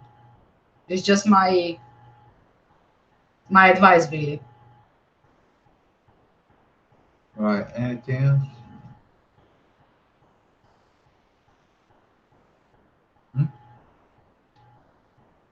Yeah, put Sleep It on here. Idiots. So every time a child speaks in more than a whisper, dope them up. If people don't want kids, they should have them. Have kids and say goodbye to quiet life. Exactly. I made this point in so many of my videos, because sometimes, people who want to have kids, they have this sort of perfect idea of how their life will look like. Say something like a movie, type of life with kids, with rainbows and unicorns and all kind of things. Yeah, quite peaceful and very, like, everything is pink and glittery. Yeah. But the truth is, having kids is very difficult. It's a very hard job, and you need to expect all sorts of things, and you need to expect that you won't be the center of attention anymore. You won't look after yourself as you did before. Now you have a child, which is your responsibility, and effectively that child's life is in your hands. So how you you look after your kids. That's how the kids are. Yeah, exactly. Really. Yeah. Right.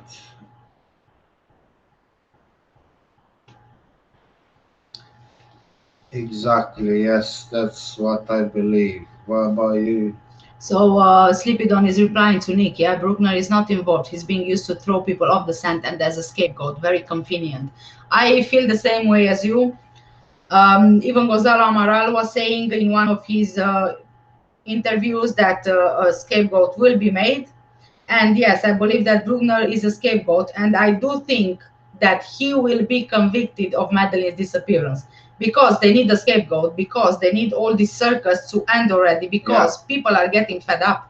Yeah.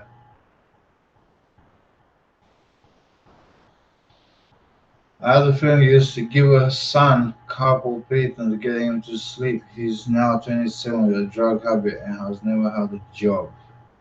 Well, we It's don't know if that's Miss Jensky. We don't know if that's the case. I mean, if that will happen on the long run, on the long term. But definitely, carpool at that time contains something which now it doesn't because they kind of changed, you know, changed the ingredients. But at that time, it contains something which was sort of like you use it as an anesthetic thing. yeah, he had something in it at the Yeah. time, Calpol. Yeah. Yeah, and he could knock you to sleep. Yeah. Yeah, so it's true. They had it, and when I did my research on it, it was said that although that type of Calpol was released in September of 2007, the doctors they already had access to it, Yeah. and they could Yeah. So afterwards it was yeah. free to buy by everybody. But before that, before being released to the whole public in the stores, Doctors had it. yeah, doctors had access to So it. they had the access. So Yeah, that yeah. means they being doctors, especially Kate, who was a GP Yeah, at that time, she had access to that. yeah, yeah. And also after Madeleine's disappearance, and I think after all this story came to life with Calpol thing, they took it off the shelves. Yeah. So and then they had to modify it, so they removed that ingredient, and then Yeah. now it's safe. But before it wasn't so much. Hi, Karen. Hi, Karen. Yeah, exactly. Who would think of food? I remember Kate was complaining the police, they didn't offer tea and biscuits and stuff like that. It's just ridiculous. Such a poor service. Yes, I know, right? Mm. It's you go You to are the not, remember this, you are not at the police station to get food and be treated as a guest. You are there to look for your kid. Yeah.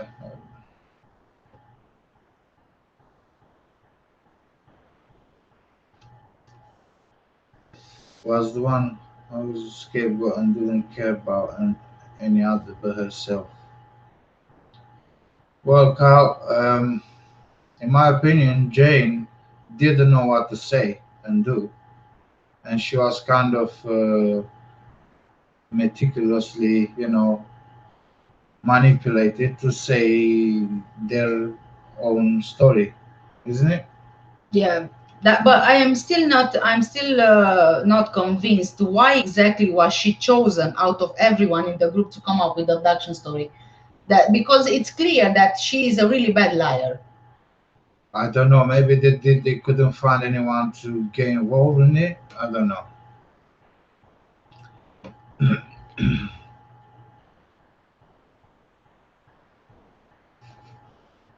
James, it was alleged that Jane Tanner and GMC were having an affair. Apparently, Tanner wanted GMC to leave Kate. He refused. I've never heard of it before. But the one thing I know is that she seemed scared of Jerry, but I have no idea Yeah. if they were having an affair.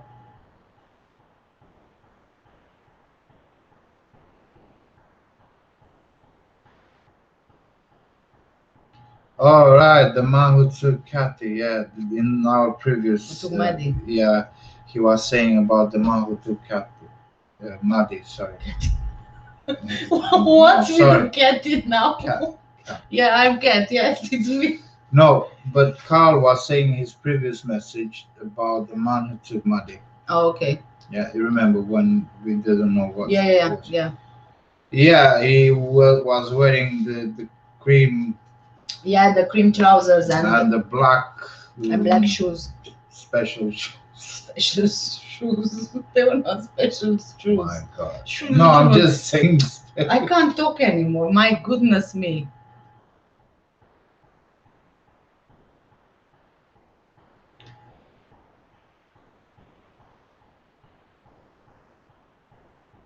This. Yeah. Obviously, no child can stay awake for 17 hours straight. He needs sleep. No, it would be a disaster. But they won't be able to. They will just fall asleep wherever when they. Yeah. It happened with Caleb as well, Yeah. didn't it? Like when he was too tired, he just fell asleep on the carpet next Yeah, to the fireplace. I just saw him on the floor sleeping. Yeah. Wow, there's so many comments. Yeah. I think soon I need to go by myself. Yeah. Right. So I don't know, guys. I'm only at chapter 4, and I'm not sure how to proceed because there are 22 chapters in total, and we've already been live for how long now? Since 11 o'clock. Yeah. So do you guys feel like you want to carry on? Maybe have like a 1 hour break in between, and then carry on later. Well, Just let me know. I was on. Yeah, you carry on with the comments. I just wanted to ask the question so they can write in the comments as well. Yeah, well, or you can just do it, Because I'm like thinking, part 1 and part 2 and so on. yeah, because I'm thinking it might get boring for so many hours going on. That's why I'm asking. I mean, I need to go pick Caleb from nursery, so I'll be out of sight for a while, and then I need to put him to sleep and I can give still him to stay. eat and stuff. Yeah, I can still stay on live with you guys. I just want to hear your opinion. Maybe you find it too boring to carry on for so many hours. That's why. That's the only reason I'm asking.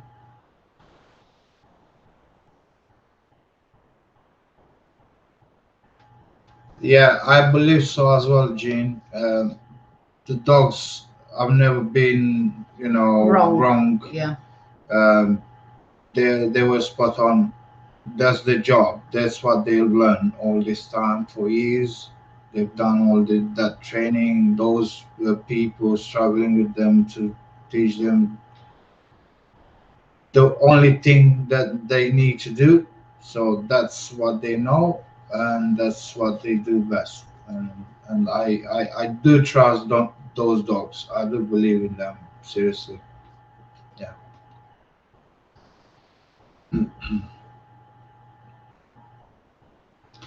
Jean, why would Jerry bother to discredit the dogs? I think we all know the answer to that. Probably because he knew that the dogs were right. Yeah. And he was very sly in doing so to try Yes. anything which pointed to them. They were trying to discredit.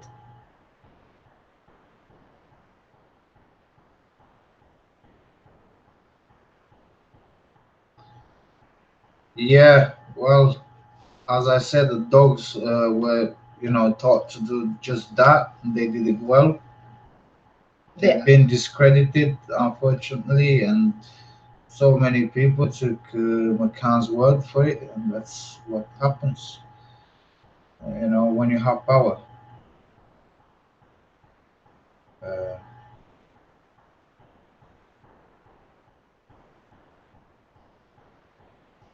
McCann discredited the dogs. Big mistake. Both dogs and trainer employed now with the FBI. Yeah, that's true. Yeah. The FBI wouldn't employ somebody who's not credible. Yeah, of course. And doing a good job. So just think about it. Why waste money and resources? Exactly.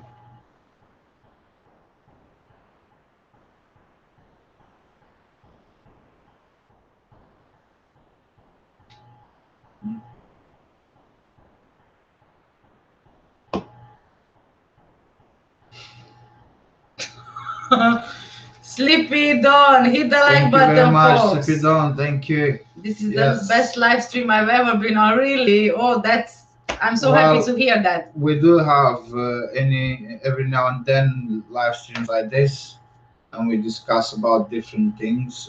But we do cover oil and ocean as well, and Maddie as well, and you cover some other cases as well. I'm working so hard on those other cases. They are so long. My goodness me. I need to get They're very into them as complicated. well, and I need to do my research, help Kat. Yeah, I'm working on Gypsy Rose Blanchard and Didi Blanchard, which I'm hoping it will come out on Saturday. I'm hoping, but the thing is that this is a very complicated one. It will be a two-part case. Yeah. Then the next one will be the White House Farm murders from the UK, which again is a very complicated case, and I believe that that one is going to be in 4 parts. So there will be 4 videos. I really want to be really thorough in everything. Yeah. And yeah, in the middle of all of those, we will have more lives. So if you guys, enjoy, then Those we are enjoy. trained to find blood covered with those cannot define whose blood or body parts. Obviously, that's obvious. They can't define whose blood or whose cadaver smell is, but they do smell it, sniff it. Well, of course, it won't be on their own. There will be other evidence to corroborate what the dogs are finding, such as DNA, fingerprints, all sorts. Doesn't matter, Katie and Jerry. Doesn't matter. The child comes first. Yes. Yeah. In any case, there's no doubt about that. James is saying will not stand up in any court. No, not on its own. No, I've mentioned this before.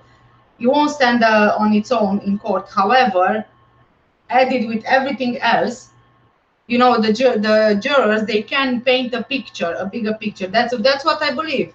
It's just like I painted a picture, you painted a picture, everyone in the comments painted a picture. So the dogs were successful in court cases to convict murderers before. It wouldn't be the first time.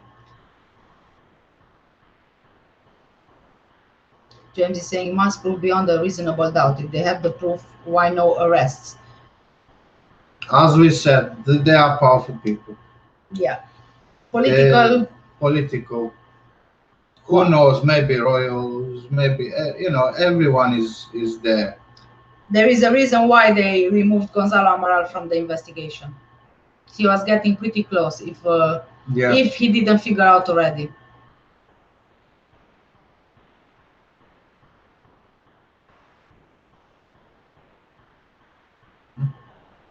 Okay. Yeah.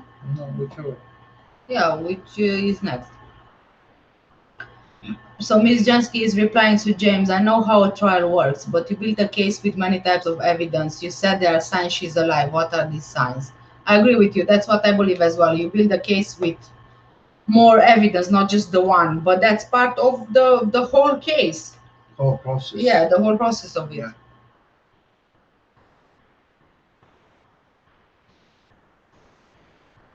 Ms. Jansky, James, so are you saying there was another dead person in the apartment? Okay, let's let James answer that.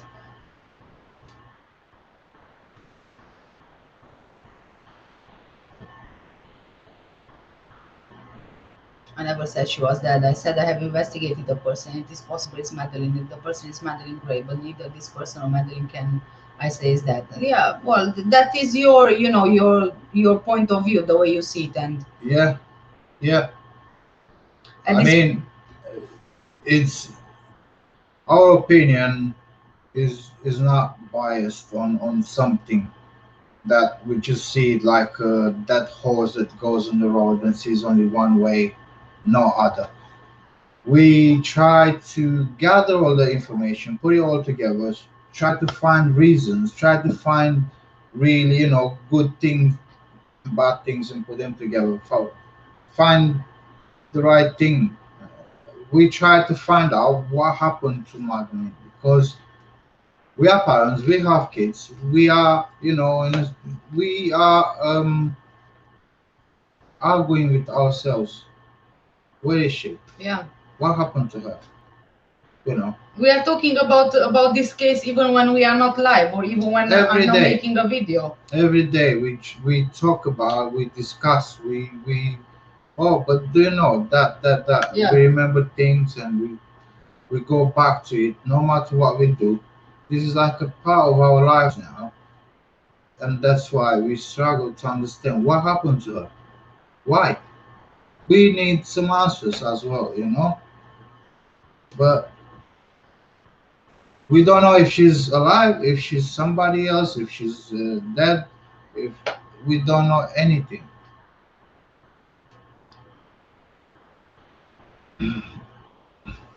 Kate McCann was an anesthetist, yes, but I believe that at the time of Maddie's disappearance, she worked as a GP. Yeah, yeah, She was qualified as an anesthetist, yes, anesthetist, yeah.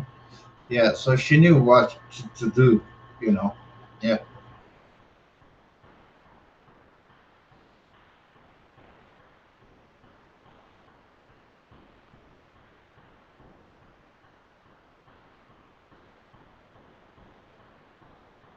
right. Anything else?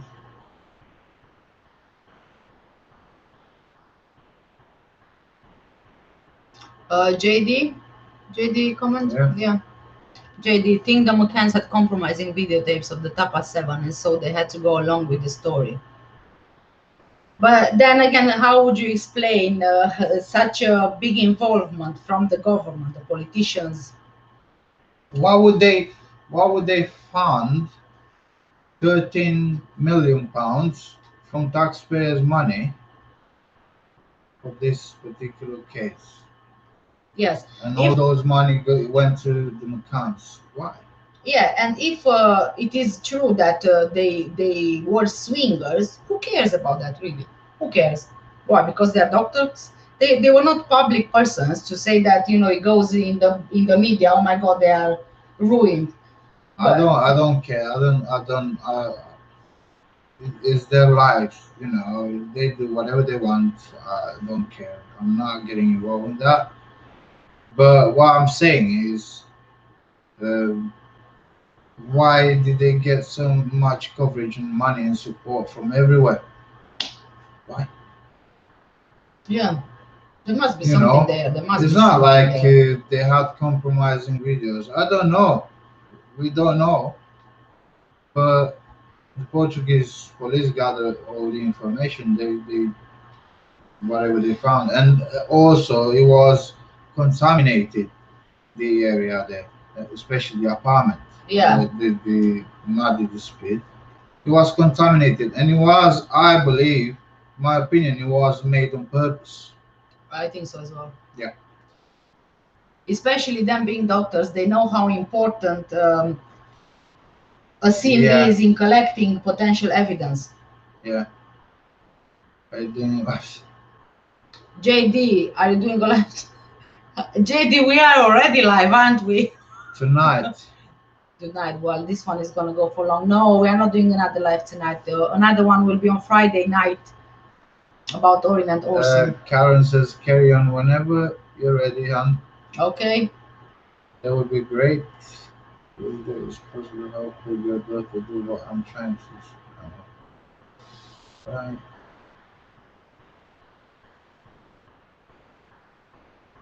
Oh, you mean so I stop this now and then I'll do it later. Okay, hold on. Let's get down to the other comments.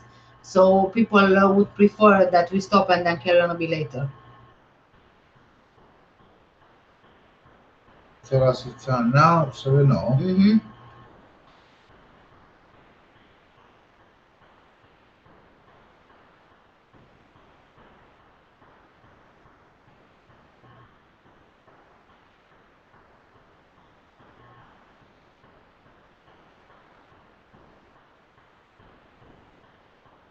Anything?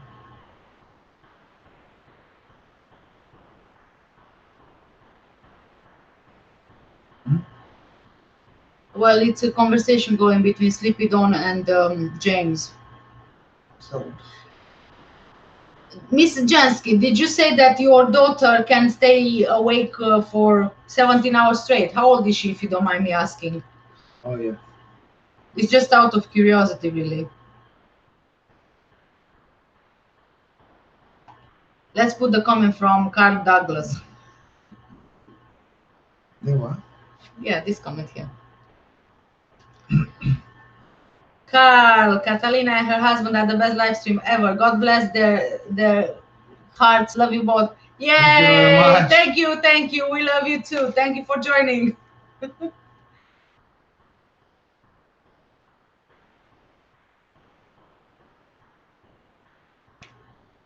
Yeah, James, we really do appreciate you thinking that she is alive. And yeah, I mean, if you think that you have any proof, you can come forward with the proof you have. Like I said in the emails, my email is open. You can always send me, things if you want me to look at. You sent me yesterday a couple of photos. I gave you my opinion on it, that I believe she does have similarities to Madeleine McCann. But apart from that, I'm not really quite sure. I will need to look into more detail in it, really.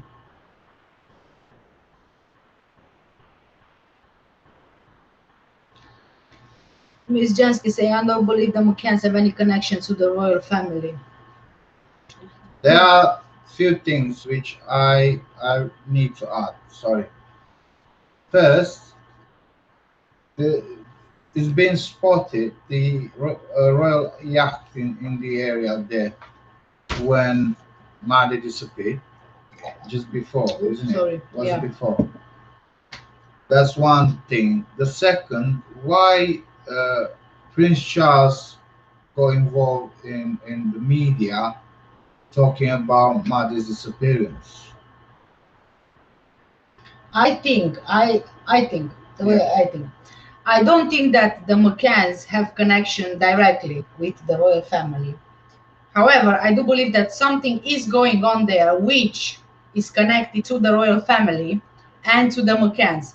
It's not going to be a direct connection, but I do find it surprising that the royal family addressed the public about Madeleine McCann when the royal family never gets involved in these kind of things. We already know that they never got involved for any missing child, and yet they came out publicly in support of Madeleine McCann. Why? Why? Unless something else was really going on there. Right. Anything else?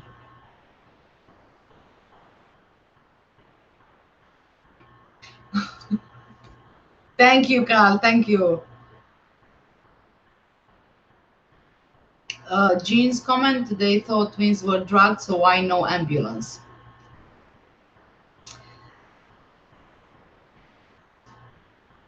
If you refer to the McCanns, why didn't they call an ambulance?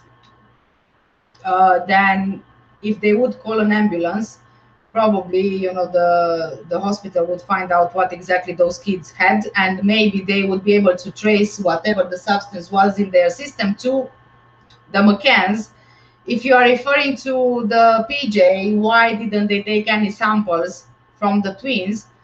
As far as I know, the McCanns refused to give samples from the twins, and they offered only 3 months later, which again, I think it would have been enough time for everything to be cleared out of their system.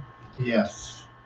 Also, for the DNA, Jerry has to come in the UK to get a pillow used by Maddie For the DNA. for the DNA. Which is again very surprising. You spend 5 days in that holiday apartment and there's no DNA of you, or the only DNA of you is contaminated. Yeah. It doesn't make any sense. So can we decide on what time we are coming back tonight? I don't know. You can start off because I will stay with him, and obviously you can start at around 10ish. 10? 10, okay. Yeah. So guys, what do you think of 10 o'clock tonight? Debbie is saying thousands of missing children. Why this case gets so much funding? Yes, that's very suspicious. There are thousands of missing children and none of them got not only the funding but also the attention that they got. And think about all those parents who have their child missing, and then they watch on the telly and they hear all this time constantly funding, funding, funding, funding, and then they think to themselves, why not me, why not for my child? It's not fair, really, it's not. Yes, it was, and that has been, uh, taken out of context somehow because the man came forward saying, Staring at the apartment with he- sunglasses. yeah, yeah, but he said that he was in the area because he was a British man. You know, he came to know about Maddie's disappearance, and he knew she was a British, you know, uh, person. So that's why he went there to see. Uh, Nothing concrete happened that he did something or not. She could, as a child, Just what? that her daughter could stay away for Oh 17 right. hours as a child, but she's 29 now. Well, depends now, Miss Jensky. Depends, but ours, the little one, he really needs sleep. Otherwise, he will be cranky the whole time, the whole day, up to the point where he goes sleep. Even before going to sleep, even when he tries to sleep, he's going to be cranky. Yeah. And we know him very well, what he does, what he doesn't like, what he likes, and stuff like that. So we try to avoid that and you know help him as much as we can.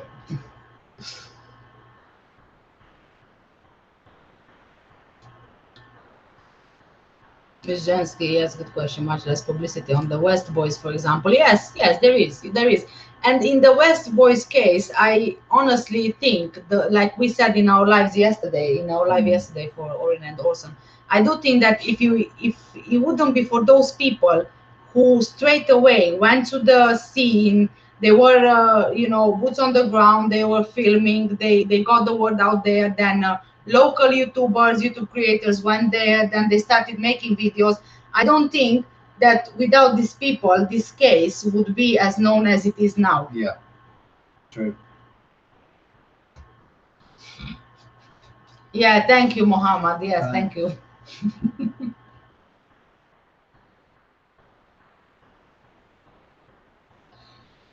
Anything?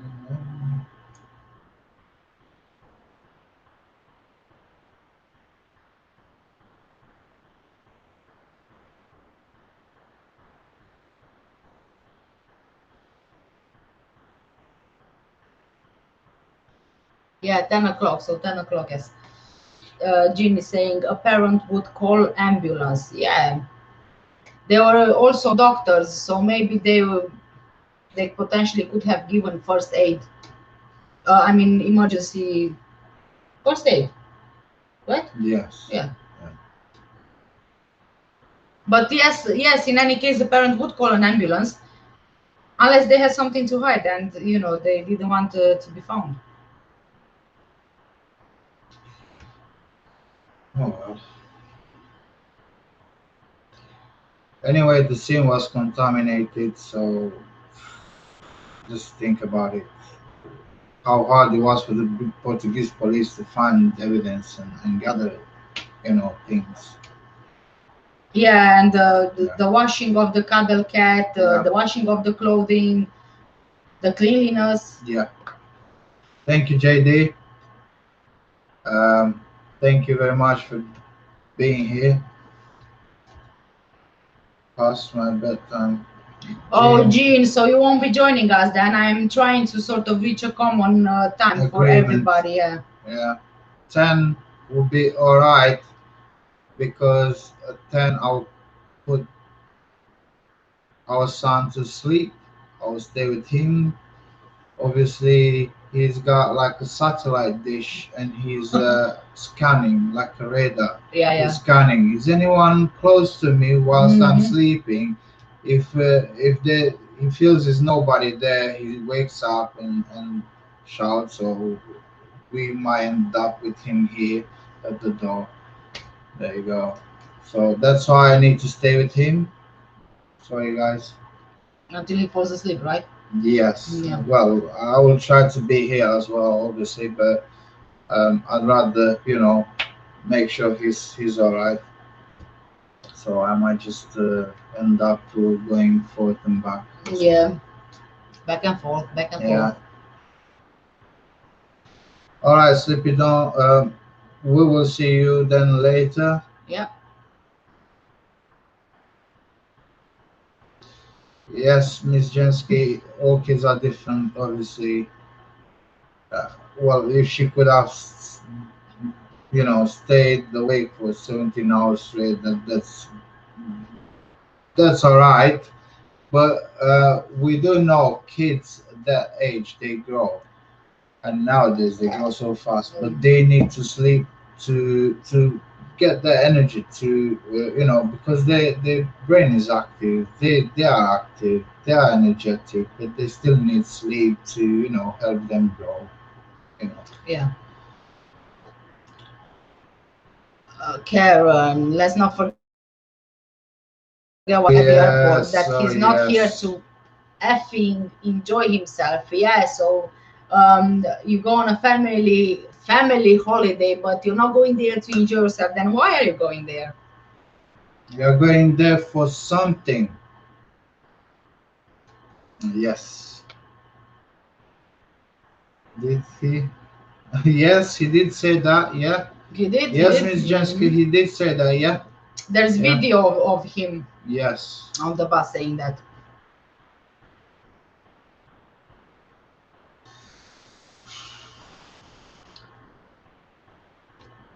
Ria, the UK Hi, Ria.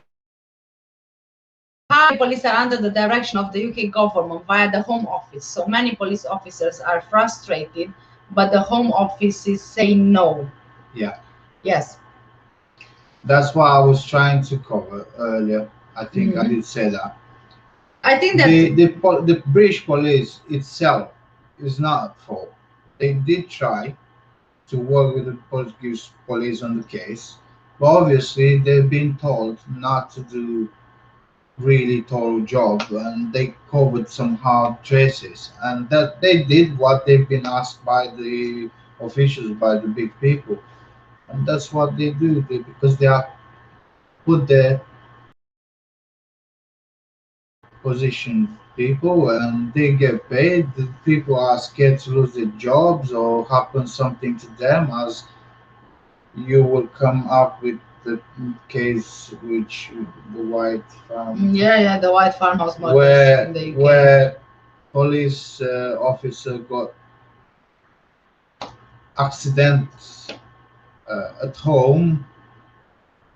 Things happen, and people try. They are people. Police officers are people. Nurses, doctors are people. Everyone is, and they are scared for their safety and their family safety. And they probably they try to do whatever they are asked to do. Yeah, and also I was gonna say something which oh yes, I think that the police officers in the UK who are involved in the investigation, I think that they have suspicions as to what happened, and I think that they do, think differently than what they say publicly. But I think that they are forced to keep it to themselves. Like we know, Yeah. the remit of the investigation was always never investigate the parents, stick by the Yeah. theory of abduction. So there are bigger forces here. No, I'm not saying that the British police is incompetent, because they are not incompetent, but there are higher powers out there who is controlling them. Yeah. Yes, but they dismissed that. Unfortunately, they dismissed. Well, it's still in the official PJ files. Oh well. So yeah, Yeah. this is an extra thing against Yeah. the parents. Yeah, as we said, they have no autonomy. Yes, true. They are.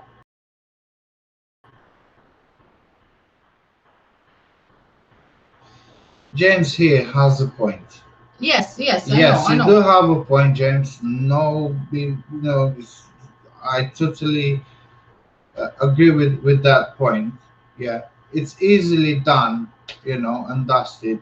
And the secret services, MI5 or MI6, can very easily stage Planned. up a crime scene. Yeah, we had yeah. cases where we worked and we found out things like that. Yeah. Yes, that's possible to be planted.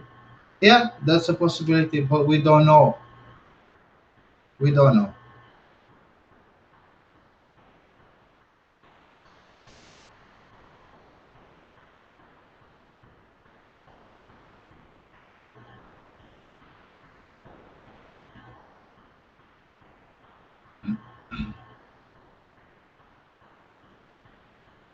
Right, I should Yes. leave at the moment.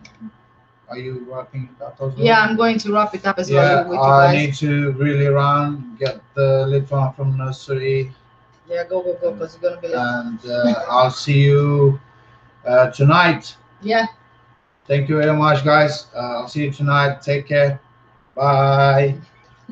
Bye bye. Okay, let's see. Catching up on the last comments here.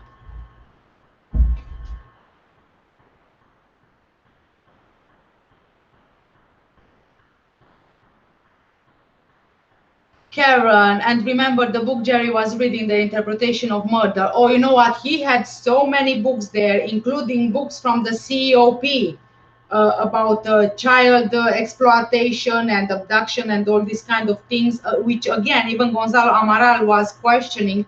How can he be in possession of these books, which are specifically for the use of employees at the COP? And that's very strange again. And yeah, the interpretation of murder, why would he need a book like that anyway?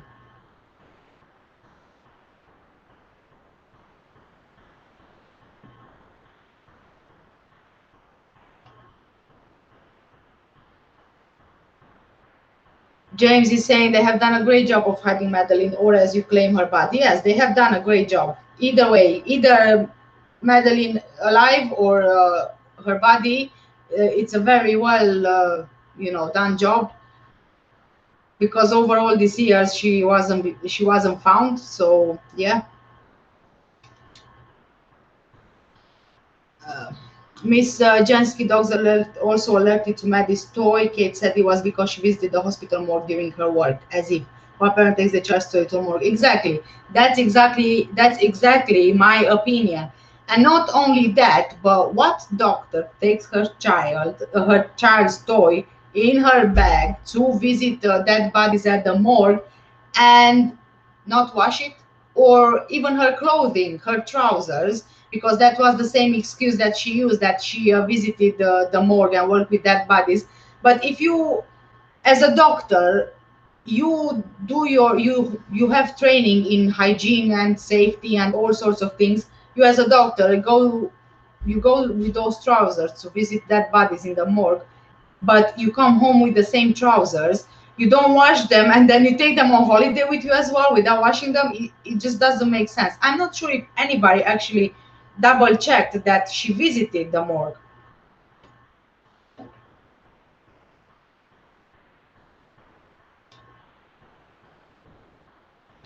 Debbie saying, good show, Cat and Angel. Thank you. We will see you again tonight at 10. Tonight at 10 p.m. UK time. Part 2 of this live.